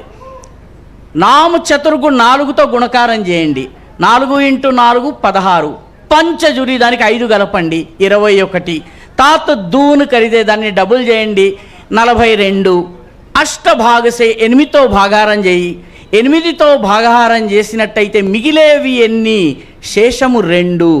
ఆ 2 ఏమిటి, ఒక అక్షరము రా, ఒక అక్షరము మా. బిచ్చగాడు చెప్పినటువంటి రామతత్వము. కాబట్టి దీనిని సమాజంలోకి తీసుకువెళ్ళాలి. వారు చెప్పినటువంటి మాటలు మనందరికీ శిరోధార్యము, మనందరం కూడా దాన్ని పాటించేటటువంటి ప్రయత్నం చేయాలని నా అభిప్రాయం. ఎస్ సార్, యాక్చువల్గా ఆ పాటించడంలో నాకు ఇంకొంచెం ఎక్కువ పాటిస్తే బాగుంటుంది కదా అనిపిస్తుంది. అంటే ఒక అయోధ్య రాముని గురించే కాకుండా మనం మధుర కృష్ణ జన్మభూమిలో కృష్ణయ్య గురించి, అటు సైడ్ జ్ఞానవాపిలోని మన శివుని గురించి కూడా ఇల్లు తిరిగి వాళ్ళ గురించి 33,000 గురు అంటున్నారు గురువు గారు. వాటన్నిటి గురించి కూడా మనం చెప్తే బాగుంటుందేమో అనేది, సమాజం అంతా కూడా ప్రశాంతంగా ఉంటుంది కదా. ఇంకా వాస్తవానికి నా వ్యక్తిగత అభిప్రాయం చెప్తున్నాను. చరిత్ర కొంతమేరకు ప్రతీకాత్మకంగా ఈ అయోధ్య ఉద్యమాన్ని నడిపినటువంటి విశ్వ హిందూ పరిషత్ చెప్పినటువంటి ప్రతిపాదన ఏంటంటే, ప్రతీకాత్మకంగా అయోధ్య, మథుర, కాశీ ఈ 3 మందిరాలను ఇవ్వండి. 33,000 మందిరాలు ఏవైతే ఉన్నాయో వాటన్నిటినీ ఇప్పుడు తిరగతోడవలసినటువంటి అవసరం లేదు జాతికి. ఈ 3 ప్రతీక. ఎందుకంటే ఈ 3 మతానికి ప్రతీకలు కావండి. అడిగింది ఎందుకంటే ఈ 3 మతానికి ప్రతీకలు కావు. రామ్ మనోహర్ లోహియా చెప్పినటువంటి విషయం, సోషలిస్టు ఆయన, అంటే కమ్యూనిస్టు భావాలకి దగ్గరగా ఉన్న వ్యక్తి. రామ్ మనోహర్ లోహియా ఒక వ్యాసంలో చెప్తాడు ఆయన. బహుశా ఇక్కడ ఉన్న వాళ్ళు చాలామందికి రామ్ మనోహర్ లోహియా తెలియకపోవచ్చు, సార్కి బాగా తెలుస్తుంది. రామ్ మనోహర్ లోహియా చెప్పింది ఏంటంటే, రాముడు ఉత్తరం నుంచి దక్షిణాన్ని వరకు భారతదేశాన్ని ఏకం చేశాడు. కృష్ణుడు తూర్పు నుంచి పడమరకి భారతదేశాన్ని ఏకం చేశాడు. శివుడు మొత్తం భారతదేశాన్ని కలిపాడు. రాముడి రాజ్యము అయోధ్యలో ఉంటుంది, జనక్పూర్ నేపాల్లో ఉంటుంది, ఆయన నందిగ్రామ్ మధ్యప్రదేశ్లో ఉంటుంది, దండకారణ్య దక్షిణ భారతదేశంలో ఉంటుంది, ఆ తర్వాత పంపా నది వచ్చేటప్పటికి కేరళలో ఉంటుంది, ఆ తర్వాత ఆయన దక్షిణానికి వెళ్తాడు. కాబట్టి రాముడు ఉత్తరం నుంచి దక్షిణాన్ని కలిపాడు. అందుకనే ఈ దేశంలో 3,700 గ్రామాలకు పైబడి రాముడి పేరుతో ఉన్నాయండి. ఇది గవర్నమెంట్ ఇచ్చినటువంటి స్టాటిస్టిక్స్. కృష్ణుడు తూర్పు నుంచి పడమర కలిపాడు. కృష్ణుడు ఎక్కడి వాడు? ఆయన మథురకు చెందినటువంటి వాడు. ఆయన రాజ్యము ద్వారక గుజరాత్లో ఉంది. అక్కడి నుంచి ఆయన నరకాసురుణ్ణి వధించేందుకు ప్రాగ్జ్యోతిష్పూర్, నేటి అస్సాం, అక్కడికి వెళ్ళాడు. ఆయన మనవడిని అనిరుద్ధుడు అతని పేరు, అతన్ని కిడ్నాప్ చేసి బాణాసురుడు తన జైల్లో ఉంచుకుంటే తేజ్పూర్ ఆ ఊరి పేరు. ఆ తేజ్పూర్లో నేను కొంతకాలం పనిచేశాను. అస్సాంలో నేను పనిచేసిన సమయంలో ఆ తేజ్పూర్లో బంధిస్తే యుద్ధం చేయడానికి 2వసారి వెళ్ళాడు. 3వసారి అస్సాంలో చెప్పుకునే దాని ప్రకారము రుక్మిణిని తెచ్చుకోవడం కోసం వెళ్ళాడు. మనకి విదేహ అంటే మనకి విదర్భ ప్రాంతము, ఈ మధ్య నాగపూర్ అని మిగతా దేశం భావిస్తుంది. కానీ అస్సాంలో వాళ్ళు ఏమంటారంటే, సీత అమ్మవారు మన రుక్మిణి అమ్మవారు మావారు అంటారు. దీనికి సాక్షిగా వాళ్ళు ఏం చెప్తారంటే, సరే చాలా సుదీర్ఘమవుతుంది, వేరే విషయాలు దానికి అవసరం లేదు. కానీ చెప్పదలుచుకున్నది ఏంటంటే, రాముడు కృష్ణుడు ఈ దేశాన్ని కలుపుతారు, దేశంలో ఏకాత్మతను తీసుకొస్తారు. అందుకని 2 దేవాలయాలు కావాలి. శివుడు ఎందుకంటే మొట్టమొదటిది సోమనాథుడు అయితే, రెండవది సోమనాథుడు పక్కన ఉన్నటువంటి నాగేశం దారుకావని అని చెప్పలేదు, శ్రీశైలం దక్షిణానికి తీసుకొచ్చారు. 3వది మళ్ళీ చెప్పినప్పుడు ఉజ్జయిన్యాం మహాకాళే అని 3వది మధ్యప్రదేశ్ తీసుకెళ్తే, డాకిన్యాం భీమశంకరం ఇంకోవైపు తీసుకొచ్చి మొత్తము దేశాన్ని సూదితో కుట్టి ఏకం చేసినట్టుగా శివక్షేత్రాలు ఉన్నాయి. కాబట్టి ఈ 3 దేవాలయాల్ని విముక్తం చేయడం అనేది ఒక జాతీయ బాధ్యత. మిగతా దేవాలయాల గురించి మనము ఇంకా అదే పని పట్టించుకోవాల్సిన అవసరం లేదన్నది నా వ్యక్తిగత అభిప్రాయం. చాలామంది విభేదించవచ్చు. సార్ మీరేమంటారు దీనిపైన, 3 దేవాలయాల గురించి? ఆర్ఎస్ఎస్ అధినేత మోహన్ భగవతే ఈ వివాదాలకి ముగింపు పలుకుదా అన్న తర్వాత నాగేశ్వర్ ఏమంటాడండి? సో సార్ కూడా యాక్సెప్ట్ చేస్తున్నారు 3 దేవాలయాలు త్వరగా మనకి ఇచ్చేస్తే? నేను యాక్సెప్ట్ చేయడం కాదు, ఆర్ఎస్ఎస్ అధినేత చెప్పాడండి. మోహన్ భగవత్ చెప్పాడు. ఇది ఎవరో చెప్పింది కాదు, సుధాకర్ చెప్పింది. మోహన్ భగవతే చెప్పాడు. ఇక ఈ రకంగా మనం ప్రతిదాన్ని చేయలేమని. చరిత్రలో చాలా తప్పులు జరిగిన మాట నిజం. హిస్టారికల్ రాంగ్స్కు పరిష్కారం మళ్ళీ రాంగ్ కాదు. అంటే ఇప్పుడు జైన మతం ప్లేస్లో కూడా చాలా ఆలయాలు వచ్చాయి. ఇలా రకరకాలు వస్తూనే ఉన్నాయి. దానికి ఏంటంటే ఇప్పుడు మనం వాటిని చరిత్రలో జరిగిన అన్యాయానికి సింబల్గా కూడా చూపెట్టచ్చు కదా. దాని ఇప్పుడు గోల్కొండ లేదా, మనం తీసేసామా దాన్ని? గోల్కొండ ఇప్పటికీ ఉంది కదా. గోల్కొండ కిలా కింద గోరి కొడతాం కొడక అని పాడబాడిన తెలంగాణ బిడ్డలు గోల్కొండ అలాగే ఉంచారు, మీరు గమనించండి.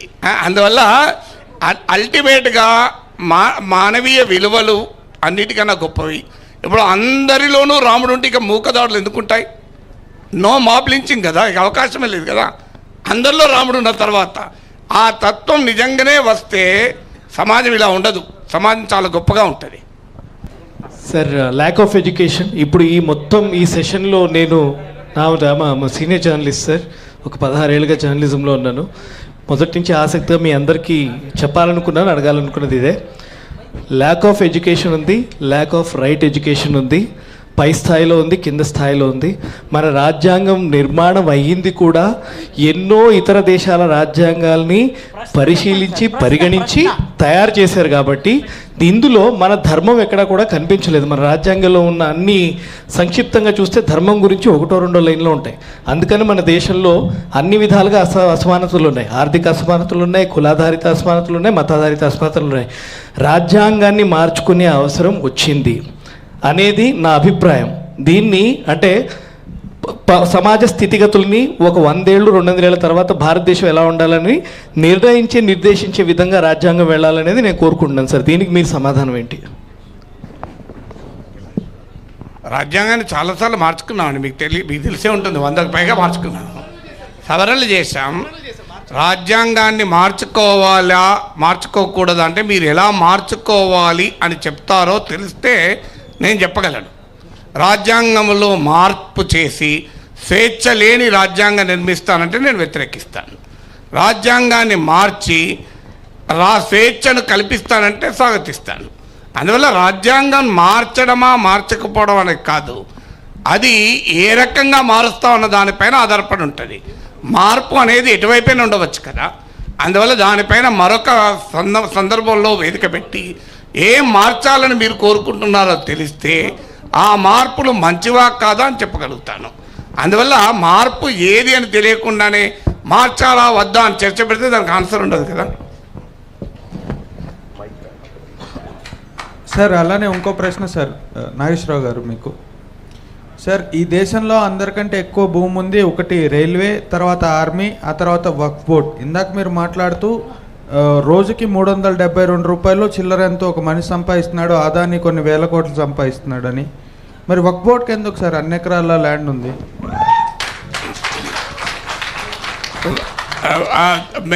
మీరు వక్ఫ్ బోర్డుకైనా ఆ ల్యాండ్ను వ్యక్తిగతంగా ఉపయోగించితే దాన్ని అంగీకరించకూడదు. ఎవరికైనా ఆ మాటకొస్తే దేశంలో ప్రజలకే భూమి ఉండాలని కోరుకునేవాడిని. వక్ఫ్ బోర్డులకు కాదు, ఈ బోర్డులకు కాదు, ఆ బోర్డులకు కాదు. అందువల్ల ప్రజలకే భూమి కొరకు దాన్ని సమాజ హితం కొరకు ఉపయోగిస్తే అభ్యంతరం ఏంటి?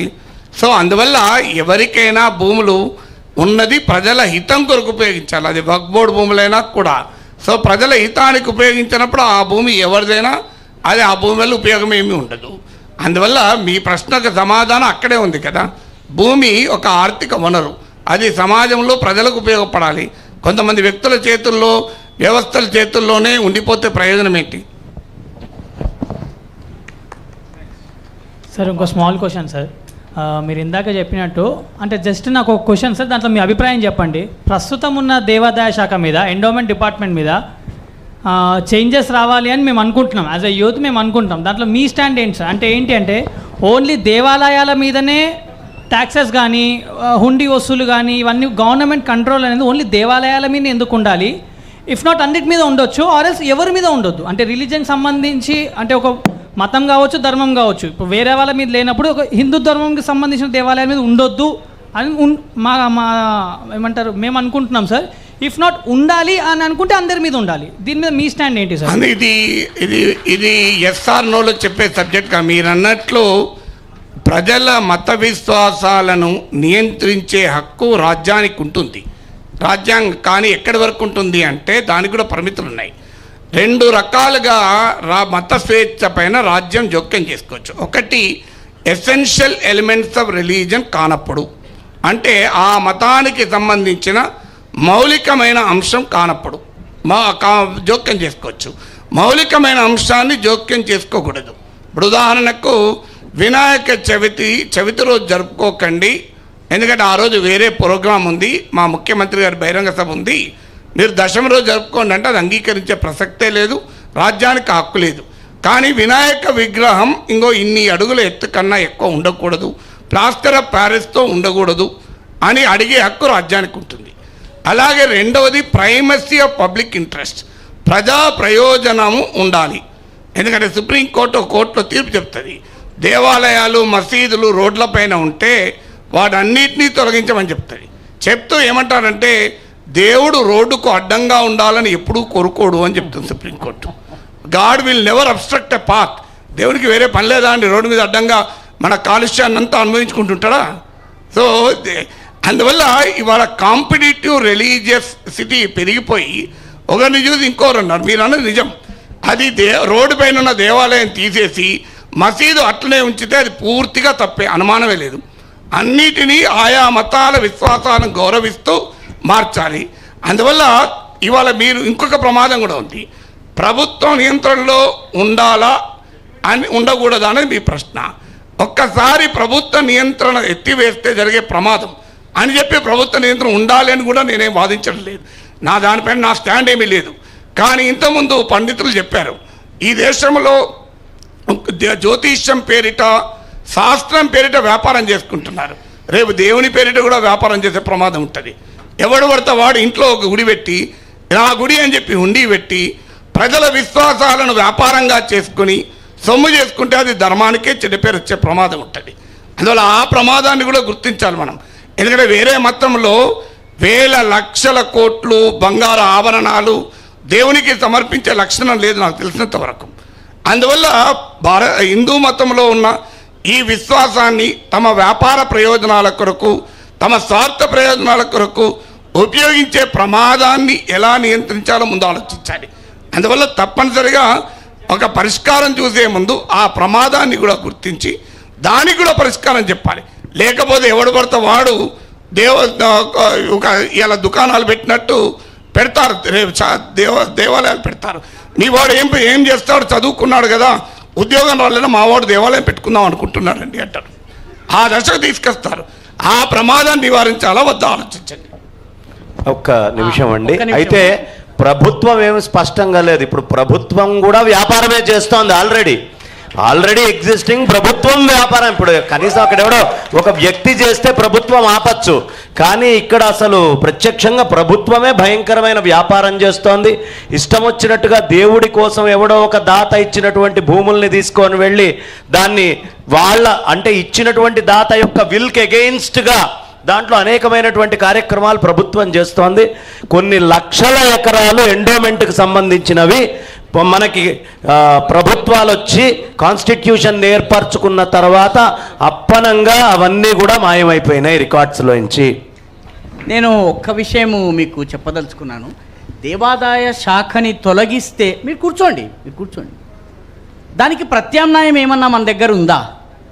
ఎందుకంటే దేవాలయాల్ని మనమే నడిపించుకోవాలి అంటే వైఎస్ రాజశేఖర రెడ్డి గారు ఉన్నప్పుడు 9,000 దేవాలయాల్ని తీసుకోండి బాబు అని వదిలేశారండి. మీరే నడిపించుకోండి అని ఇచ్చారు వైఎస్ రాజశేఖర రెడ్డి గారు ఉన్నప్పుడు. తీసుకోవడానికి ఒక్కడు ముందు రాలేదు. అందరి దృష్టి తిరుపతి మీద, వేములవాడ మీద, అన్నవరం మీద, డబ్బులు వచ్చే గుళ్ళ మీద ఉంది, కానీ మన ఊళ్ళో ఉండే చిన్న గుడి మీద లేదు. మనందరం కూడాను దేవుడి యొక్క సొమ్ము వాడెవడో తినేస్తున్నాడు అంటున్నది తిరుపతిని చూసి అంటున్నాం. కానీ మామూలుగా మనం వీధుల్లో ఉన్న 9,000 గుళ్ళని విడుదల చేస్తే కమిటీలు ఫారం కాకపోతే వాదించకండి, జవాబు వినండి. కాబట్టి మీ దగ్గర ప్రత్యామ్నాయం ఏముంది? ఒకటి, నేను రెండవ కోణం కూడా చెప్తాను. నేను ఎన్నో గుళ్ళు చూశాను. దేవుని గుడిని పూజారి మిగ్గేసిన గుళ్ళని చూశాను. దేవుని పోటులో వాడి వంటగది పెట్టుకున్నటువంటి వాడిని చూశాను. దేవుడి గుడిని ఒక మూలకి పెట్టేసి మొత్తం దేవాలయాన్ని ఆక్రమించుకున్నటువంటి పూజారి గుళ్ళని నేను తూర్పుగోదావరి జిల్లాలో 10-20 చూశాను. ఈరోజు దేవుని యొక్క భూములను ఆక్రమించుకుని 4 అణాలు 5 అణాలు 25 పైసలు 50 పైసల కౌలిస్తున్నటువంటి వాడు హిందువు. ఆ హిందువు నేను నెలకి ₹1,00,000 కౌలిస్తానని ఎందుకు ముందుకు రావడం లేదు? కేవలం ప్రభుత్వాన్నే మనం ఎందుకు నిందిస్తున్నాము? కౌలు తీసుకున్నటువంటి వాడు ఈ రోజుకి చారానా బారానా ఇస్తున్నాడండి. అప్పుడెప్పుడో ఫిక్స్ అయినటువంటి రేటు. దాని గురించి ఎందుకు మనం కొట్లాడము? 9,000 దేవాలయాలు ఇస్తాను తీసుకోండి అంటే ఎందుకు తీసుకోవడం లేదు? కాబట్టి మనం ఆలోచించాల్సింది ఏంటంటే ఉన్న వ్యవస్థను ధ్వంసం చేయడం ద్వారా ఈరోజు మీలో ఎవరన్నా గనక వైష్ణవదేవి టెంపుల్కి వెళితే, Vaishno Devi temple one of the most well managed temple. It is because it is under control of the government కంట్రోల్లో ఉంది. కాబట్టి తిరుపతి యొక్క నిధులు 90% సద్వినియోగం కావడానికి కారణము because it is under the control of the government. మిరాసిదారులు ఏం చేశారు మనకి తెలుసును. హాథీరామ్ బాబా మఠం వాళ్ళు ఏం చేశారు మనకి తెలుసు. మన దగ్గర ప్రత్యామ్నాయం లేకుండా ఈ మధ్య ఇది ఒక ఫ్యాషన్ అయిపోయింది, దేవాలయాల్ని విముక్తం చేయండి, తిరుపతి డబ్బులు మాత్రమే కావాలి నాకు. లేకపోతే అన్నవరం డబ్బులు మాత్రమే. ఇది తప్పుడు ధోరణి. నా వీధిలో ఉండే పేద గుడి ధూప దీప నైవేద్యాలకు డబ్బులు లేనటువంటి గుడులను నేను చూసుకుంటా. నా ఊళ్ళో ఉన్నటువంటి 10 మంది కమిటీ ఏర్పాటు అవుతారా? అది మనం చెయ్యము. తిరుపతి డబ్బులు నాకు ఇచ్చేయి, తిరుపతి డబ్బులు నాకు ఇచ్చేయి. ఇది సరైన ధోరణి కాదు. ఎందుకంటే ఎవరో జగ్గి వాసుదేవో లేకపోతే ఎవరో ఇది ప్రారంభించారు. అది ఆకర్షణీయమైన స్లోగన్. ఎందుకంటే అదాని డబ్బులు లాగేసుకోవడం ఎలా సుఖమైనటువంటి ఆనందకరమైందో తిరుపతి డబ్బులు లాగేసుకోవడం కూడా ఇదొక రకమైన కమ్యూనిజం. నిజంగా చెప్పాలన్నట్లయితే మన దేవాలయాలను మనము పట్టించుకుని పని చేసుకోవలసినటువంటి అవసరం ఉంది. పేదల చాలా గుళ్ళండి, వాటిని ఎవరు పట్టించుకునే వాళ్ళు లేరు. So we have to work for it. So దేవాదాయ ధర్మాదాయ శాఖ ఉండాలా, అందులో కరప్షన్ ఎంత ఉంది, అందులో క్రైస్తవులు ఎంతమంది ఉన్నారు, ఇది ఒక విషయము. దానిని మనము చట్టపరంగా పోరాడాలి. కానీ ప్రస్తుతము మన దగ్గర ఉన్నటువంటి గుళ్ళని మనం పట్టించుకుంటామా అన్నది ముఖ్యమైన విషయం. అయ్యా మాట్లాడచ్చు కదా మీ అనుమతితో. ఇప్పుడు ఎండోమెంట్స్కి అడాప్షను, ఎగ్జెంప్షను, ఎగ్జిక్యూషను అని 3 రూల్స్ ఉన్నాయి. కంప్లీట్గా ఆధీనంలో ఉంచుకొని బాగా నడుస్తున్న ఆ గుళ్ళు చెప్పారు, పీఠాల ఆధీనంలో చాలా గుళ్ళు ఉన్నాయి, చాలా సవ్యంగా సక్రమంగా నడుస్తూ ఉన్నాయి. అవన్నీ పీఠాల ఆధీనంలో చాలా అంటే గవర్నమెంట్ యొక్క గుళ్ళ కంటే కూడా దేదీప్యమానంగా వెలిగిపోతూ ఉన్నాయి ఇండిపెండెంట్గా. సో అలాంటి సిస్టమ్ని డెవలప్ చేయాలి అనేటటువంటిది డెవలప్ చేస్తూనే ప్రభుత్వం నుంచి అడాప్షన్ అనే స్థితి కాకపోయినా ఎగ్జిక్యూషన్, మీరు ఒకరిని పెట్టండి, మా వ్యవస్థ మేము నిర్వహించుకుంటాం, లెక్కలు మీరు తీసుకోండి, అప్పుడు అది మెల్లిగా డెవలప్ చేస్తూ దాన్ని సక్రమమైనటువంటి మఠ వ్యవస్థలోకి there is a solution. Straight away గుంజుకోవాలన్నది కాదు, సిస్టమాటిక్ అప్రోచ్ తోటి వాటన్నిటిని తీసుకోవాలి. ఇది చాలా ప్రధానమైనది.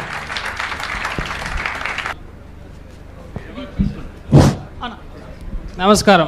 సో నా ప్రశ్న గౌరవనీయులైన రాకా సుధాకర్ గారు ప్లీజ్,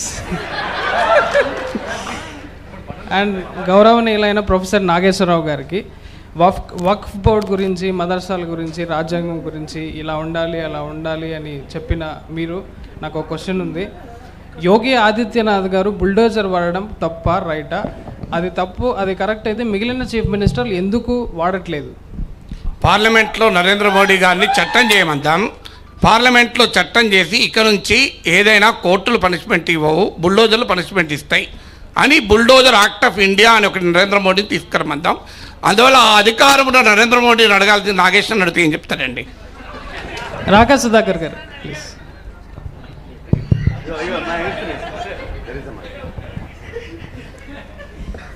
నిజానికి బుల్డోజర్లు నడిపించాల్సినటువంటి పరిస్థితి ఈ దేశంలో రాకూడదు.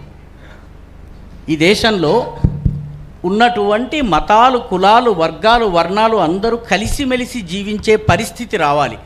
సో ఈ దేశంలో బుల్డోజర్ నడిపించే పరిస్థితి రాకూడదు.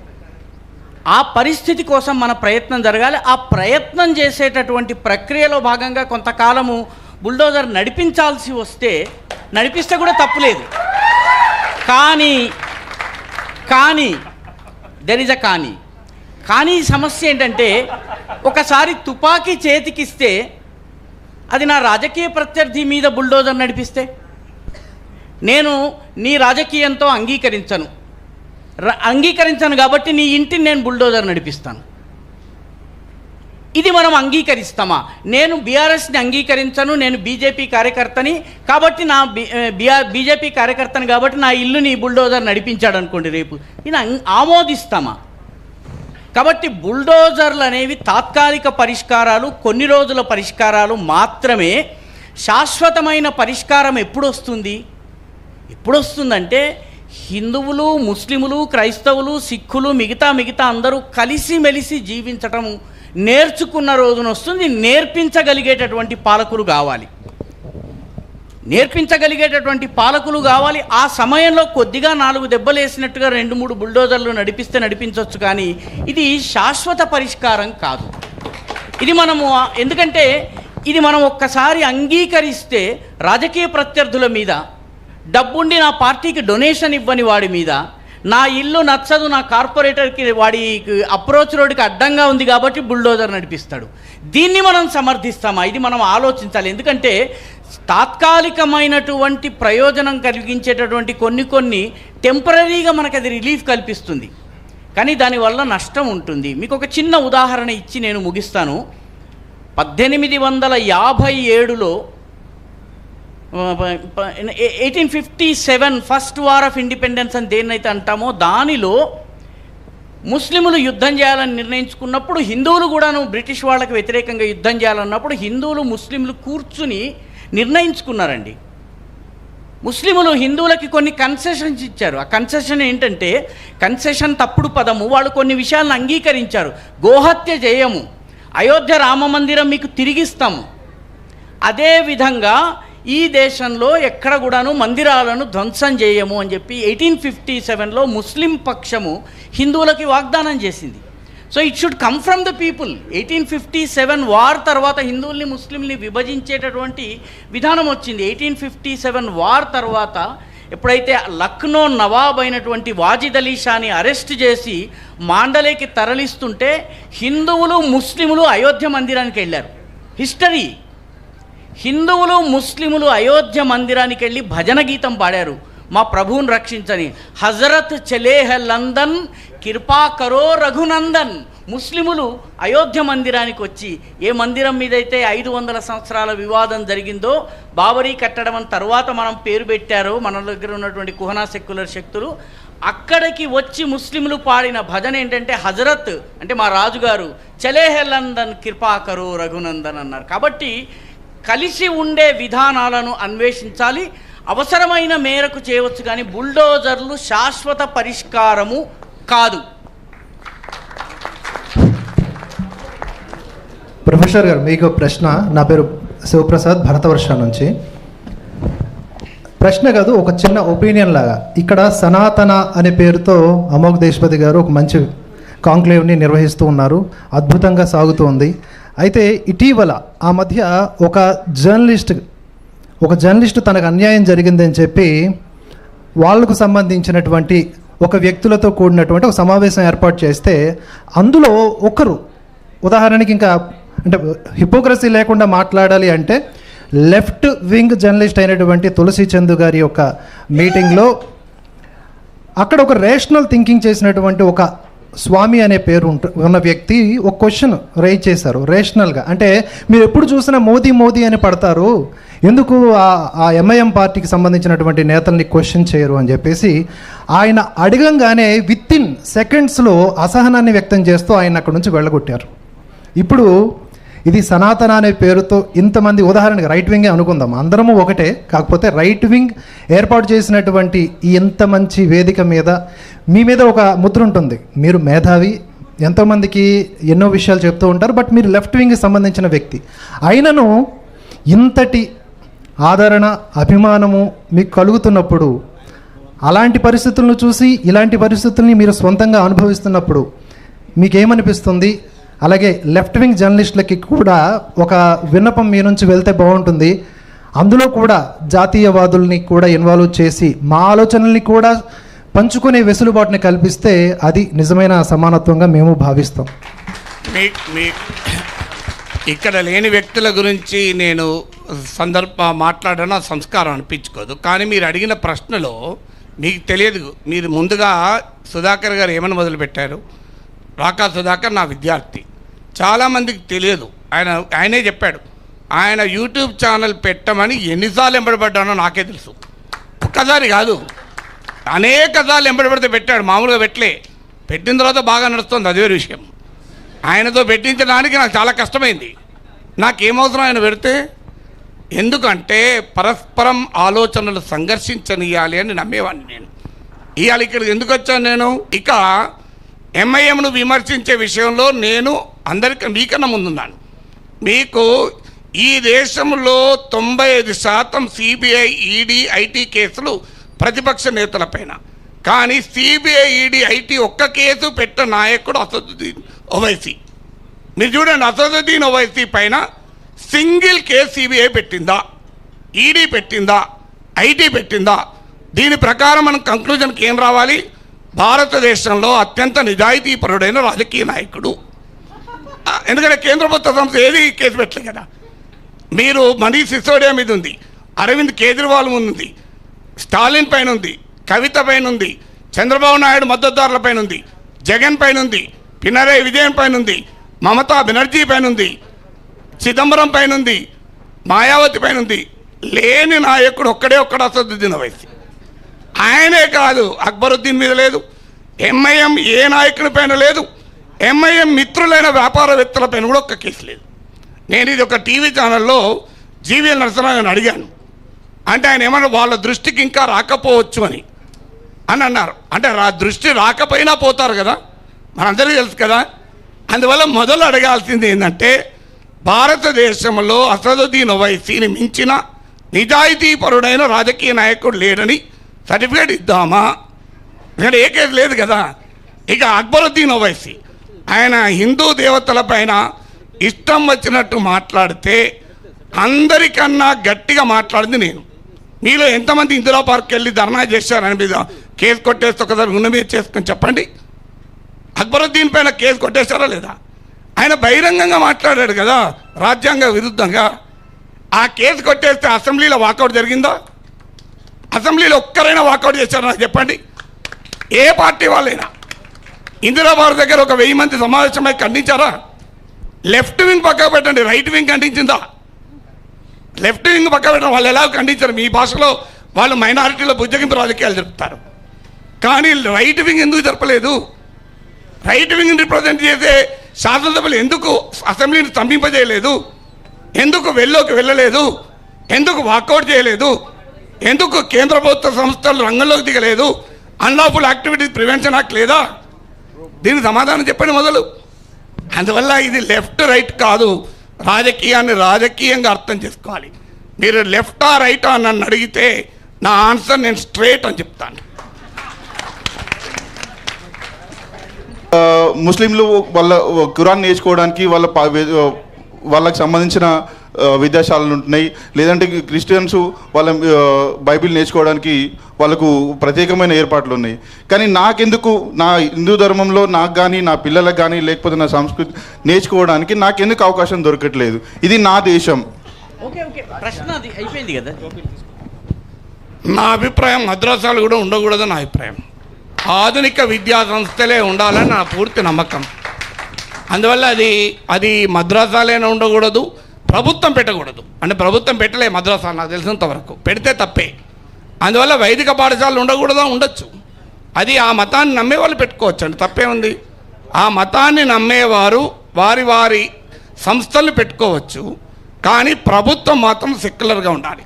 మనకు అర్థం కావాలంటే సెక్యులరిజం అంటే మతాతీత సమాజం కాదు, మతాతీత రాజ్యాన్ని మాత్రమే కోరుకుంటుంది. లౌకిక తత్వానికి చాలామందికి తప్పుడు అర్థం ఉంటుంది, మతాతీత సమాజాన్ని కోరుకుంటుంది అని. మతాతీత సమాజం లౌకిక తత్వం కోరుకోదు. అందువల్ల మతాతీత రాజ్యాన్ని కోరుకుంటుంది. రాజ్యము మద్రసాలను పెట్టకూడదు, వేద పాఠశాలను పెట్టకూడదు, బైబిల్ పాఠశాల పెట్టకూడదు. అవి ఆయా మత విశ్వాసాలు నమ్మే వాళ్ళు పెట్టుకోవచ్చు, దానికి ఎవరికి అభ్యంతరం ఉండాల్సిన అవసరం లేదు. అందులో సొంత మతాన్ని ప్రచారం చేసుకునే ప్రాథమిక హక్కు అందరికీ ఉంది. ఆ హక్కు ఎవరైనా హరిస్తే అది పాకిస్తాన్లో హరించబడుతోంది కనుక మన దేశంలో కూడా హరించాలి అంటే నాకు దుర్మార్గమైన పాకిస్తాన్ నా భారతదేశానికి ఆదర్శం కాదు. మీకు ఆదర్శం అయితే నేను చేయలేను. సార్, కాంగ్రెస్ గవర్నమెంట్ ఏర్పడగానే తబ్లీగీ జమాత్కు 2.5 కోట్లు ఇచ్చింది. అండ్ దానికంటే ముందు వెంటనే అంటే డిసెంబర్ 23న అదే కాంగ్రెస్ గవర్నమెంట్ తెలంగాణలో ఘనంగా క్రిస్మస్ వేడుకలు నిర్వహించింది. ఇదొకటి. అయితే దీనికంటే ముందున్నటువంటి బీఆర్ఎస్ ఏంటంటే బతుకమ్మ చీరలు ఇవ్వడం స్టార్ట్ చేసింది. ఇది స్టేట్ గవర్నమెంట్. సెంట్రల్ గవర్నమెంట్కి పోతే మనకు జెరూసలేం ఉంది, హజ్ యాత్ర ఉంది, మానస సరోవరం యాత్ర ఉంది, ఈ 2. అయితే నా క్వశ్చన్ ఇప్పుడు వస్తుంది ఏంటంటే, మనకు దేవాదాయ శాఖ ఉంది, హిందువులు సరే గుళ్ళ నుంచి ఎంతో ఆదాయం వస్తుంది కాబట్టి మానస సరోవరం యాత్రని కానీ లేకపోతే బతుకమ్మ చీరలు లాంటివి కానీ ప్రభుత్వం ప్రోత్సహిస్తే ఓకే. మసీదుల నుంచి మనకు చర్చిల నుంచి ఎటువంటి ఆదాయం రావట్లేదు, అయినప్పటికీ కూడా అంటే వాళ్ళ పండుగలు ప్రభుత్వాన్ని ఎత్తినందుకు వేసుకొని ప్రోత్సహించాలి. దీని మీద మీ అభిప్రాయం చెప్పండి. ఈలోపు ఒక్క మాట నేను ఇది యాక్చువల్గా ఇందాక మిత్రులు వారు అడిగినటువంటి ప్రశ్న ఏమిటంటే ఆర్టికల్ 30లో right of minorities to establish and administer educational institutions, ఇది మనకి రాజ్యాంగం ఇస్తోంది. మనకి సంబంధించినటువంటి హిందువులకు సంబంధించినటివి పెట్టుకోవడానికి లేదు అని చెప్తూ all minorities whether based on religion or language అనే పదం వాడుతూ మరి ప్రత్యేకంగా ఉన్నాయి. కానీ హిందువులకి ఎందుకు లేదు? రాజ్యాంగంలో అది కల్పించేటటువంటి సంస్కరణ ఉంటే బాగుంటుంది అని అభిప్రాయం. ఎందుకంటే వాళ్ళకు ఉన్నటువంటిది ఒకటే పుస్తకం అయితే మాకు పెద్ద లైబ్రరీలు ఉన్నాయి, కానీ మా లైబ్రరీలకి అవకాశం లేకుండా ఒక పుస్తకానికి అవకాశం ఉంది అని వారి అభిప్రాయం. మీరు అడిగిన ప్రశ్న, ప్రభుత్వము ఏ మతపరమైన యాత్రలకు సబ్సిడీ ఇవ్వకూడదు, అది హజ్ కానీ, అది తిరుపతి కానీ, అది జెరూసలం కానీ ఇక్కడ జెరూసలం యాత్రకు సబ్సిడీ ఇవ్వద్దని బీజేపీ మేఘాలయలో నార్త్ ఈస్టర్న్ స్టేట్లో ఇవ్వమని మేనిఫెస్టోలో చెప్పారు. మీరు ఇవాళ గూగుల్లో కొట్టండి, బీజేపీ ప్రామిసెస్ జెరూసలం సబ్సిడైజ్ యాత్ర ఇన్ నార్త్ ఈస్ట్ అని కొట్టండి వస్తుంది. నేను చెప్పడం కాదు, మీరు గూగుల్లో కొట్టండి. ఏంటండి మిజోరాంలో బీజేపీ ప్రామిస్ అన్నది, నా వేరే వాళ్ళ ప్రామిస్ కాదు. కాంగ్రెస్ బీఆర్ఎస్ పక్క పెట్టండి, వాళ్ళంటే మైనార్టీలను బుజ్జగిస్తూనే ఉంటారు కదా. మరి బీజేపీ ఎందుకు చేసిందో నాకు తెలియదు. నేను బీజేపీ చేసినా, బీఆర్ఎస్ చేసినా, కమ్యూనిస్టులు చేసినా మతపరమైన యాత్రలకు ప్రభుత్వ సొమ్ముతో సబ్సిడీ ఇవ్వకూడదు. ఆ విషయంలో ఏ మతానికైనా నా అభిప్రాయం అదే. ఆ మతానికి సంబంధించిన వ్యక్తులు, పేదవారికి ఎవరికైనా మతపరమైన కార్యక్రమాలు సహకరిస్తే నాకు అభ్యంతరం లేదు. అది ఎవరైనా ధనవంతులైన హిందువులు తిరుపతికి సబ్సిడీ మీద తీసుకెళ్తే నాకు అభ్యంతరం లేదు, ధనవంతులైన ముస్లింలు ఎవరైనా హజ్కి తీసుకెళ్తే నాకు అభ్యంతరం లేదు. అందువల్ల నా అభిప్రాయం, రాజ్యం ఎప్పుడు కూడా మతపరమైన యాత్రలకు సబ్సిడీ ఇవ్వకూడదు. ఇవ్వాల్సింది అల్పాహార పథకము పిల్లలకు, మధ్యాహ్నం భోజనం మంచిగా పెట్టండి పిల్లలకు. అది వదిలేదు ఈ పనులు ఎందుకంటే అది వాళ్ళు చూసుకుంటారు కదా. మతం వ్యక్తిగతం అన్నప్పుడు ఇక వ్యక్తిగతమే, అది దానికి ఏమీ భిన్నాభిప్రాయం ఉండకూడదు. అందువల్ల ఏ మతమైనా ఓటు బ్యాంక్ పాలిటిక్స్ మనం అంగీకరించకూడదు. ఎందుకంటే రాజకీయాలు ఎప్పుడు కూడా మతం ఆధారంగా కాకుండా ప్రజల దైనందిన సమస్యల ఆధారంగా రాజకీయాలు ఉండాలి. అలా ఉన్నప్పుడే రాజకీయం సరిగా ఉంటుంది, లేకపోతే రాజకీయం దారి తప్పే ప్రమాదం ఉంటుంది. ఎస్, ఖచ్చితంగా రాజకీయం దారి తప్పును మనం అందరం కూడా. అయితే నా అబ్జర్వేషన్ ఏంటంటే సనాతన ధర్మంపై మొదలై సమకాలీన రాజకీయం దాకా వచ్చిన చర్చ. హిందూ స్కూళ్ళు గనక పెడితే మా పిల్లల్ని చేరుస్తాము అనేవాళ్ళు ఒకసారి చేయలేపుతారండి.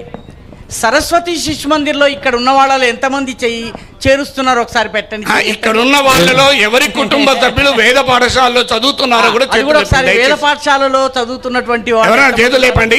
మీరు అబద్ధము, మీరు ఎవరు చదువుతున్నారు వేద పాఠశాలలో? అయ్యా, దానికి గవర్నమెంట్ యొక్క గుర్తింపు మైనారిటీస్ కి సంబంధించినటువంటి ఎడ్యుకేషనల్ ఇన్స్టిట్యూట్స్ కి కాన్స్టిట్యూషనల్ గా ఇవ్వబడుతోంది. లేదు సార్, దానిలో గమనించవలసిన విషయం ఏంటంటే మైనారిటీ ఎడ్యుకేషనల్ ఇన్స్టిట్యూషన్స్ రాష్ట్ర ప్రభుత్వము లేదా కేంద్ర ప్రభుత్వము నియమించిన విధి నియమాల అనుసరించే స్కూళ్ళు నడుపుతున్నాయి తప్ప అందులో మద్రసా బోధన ఉండదు. మద్రసాలు వేరు, ముస్లిం ఎడ్యుకేషనల్ ఇన్స్టిట్యూషన్స్ వేరు. మీకు ఇస్లాం ప్రకారము పక్కటెముక లేదు కాబట్టి ఓవైసీ హాస్పిటల్లో వేరే అనాటమీ నేర్పించరు. కాబట్టి ఏ స్కూళ్ళు అయితే ప్రైవేటు ముస్లింల యాజమాన్యంలో కానీ క్రైస్తవుల యాజమాన్యంలో నడుస్తున్నాయో వాటిలో స్టేట్ గవర్నమెంట్ సిలబస్ మాత్రమే నేర్పిస్తారు. గమనించాల్సిన విషయం ఏంటంటే మనము గనక స్కూళ్ళను పెట్టినట్లయితే మనము స్టేట్ సిలబస్ తప్ప ఇంకేమన్నా నేర్పిస్తామో? ఇక్కడ సరస్వతి శిశు మందిర్ స్కూళ్ళు ఉన్నాయి, మనలో శిశు మందిర్లో మన పిల్లల్ని చదివిస్తాం. మనం చదివి ఉంటాం ఎందుకంటే మన తల్లిదండ్రులు చదివించారు. మనము చదువుతున్న వాళ్ళు, నేనైతే చదివించలేదు సరస్వతి శిశు మందిర్లో, ఇక్కడ ఉన్న చాలామంది చదివించి ఉండరు, ఏదో ఉత్సాహానికి చేయలేపేస్తున్నారు. కానీ శిశు మందిర్లో చదివిన వాళ్ళు ఇక్కడ లేరు. ఎందుకంటే శిశు మందిర్ స్కూళ్ళు హిందూ స్కూళ్ళు మనం ఎందుకు చేర్చడం లేదు మన పిల్లల్ని? కాబట్టి తప్పు మన దగ్గర పెట్టుకుని మనము వేరే వాళ్ళని లేకపోతే ప్రభుత్వం ఏదో చేయటం లేదని అనటము సరైనది కాదు. ఎంతమంది వేద పండితుల కుమారులు సాఫ్ట్వేర్ ఇండస్ట్రీలో ఉన్నారు, జియాలజీ మైన్స్లో ఉన్నారో నాకు తెలుసు.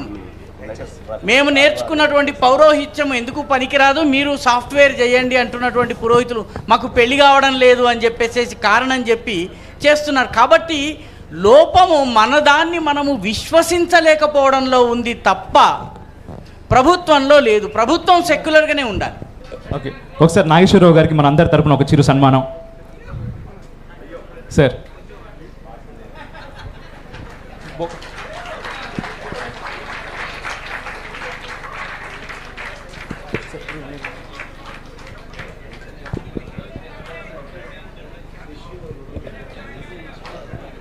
యాక్చువల్గా గోదైవిక్ ప్రోడక్ట్స్ అండి ఇవన్నీ కూడా. Yes, Godaivik products. దీంట్లో పిడుగులతో చేసినటువంటి భారత్ మాతాకి సూపర్ సూపర్, చాలా అద్భుతమైన వేడుక సార్. ముఖ్యంగా మరొకసారి ధన్యవాదాలు. మేము అడగగానే మీరు మీ సమయాన్ని మీ అందరూ ఇచ్చినందుకు ముఖ్యంగా మా ఒక్కసారి నాగేశ్వర్ గారికి గట్టిగా మనందరి కరతాళ ధ్వనులతో. వారు ఏ విషయాన్నైనా చాలా లోతుల్లోకి వెళ్ళి పరిశీలించాలి. ఎంతో సమగ్రమైనటువంటి కృషి, ఒక స్టాండ్ ఏదున్నా సరే ఎంతో సమగ్రమైన తపస్సు లాంటి కృషి చేస్తే తప్ప ఏ మనిషి ఏ విషయంలోకైనా అంత లోతుల్లోకి వెళ్ళి చేయలేరు. నిత్యం వారిని చూసినప్పుడల్లా అనిపిస్తుంది, ఓహో ఒక సబ్జెక్ట్ తీసుకుంటే ఇలా లోతులోకి వెళ్ళి దాన్ని విశ్లేషణ చేయాలి. అది అభిప్రాయంలో అటు ఇటు మార్పు ఉండొచ్చు, కానీ లోతు ఎంత వెళ్ళాలి అనేటటువంటి విషయాన్ని మాత్రం నిజంగా ఎప్పుడూ స్ఫూర్తిదాయకంగా మనందరికీ ముందు ఉంటూ వెళ్ళేటువంటి పెద్దలు నాగేశ్వరరావు గారు. ఇలాగే నిండు నూరేళ్లు ఆరోగ్యంగా ఈ భూమాత మీద ఉండి వారు సూర్యనారాయణమూర్తి చుట్టూ ప్రదక్షిణాలు 100 ప్రదక్షిణాలు చేయాలని మనస్ఫూర్తిగా కోరుకుంటూ ఉన్నా.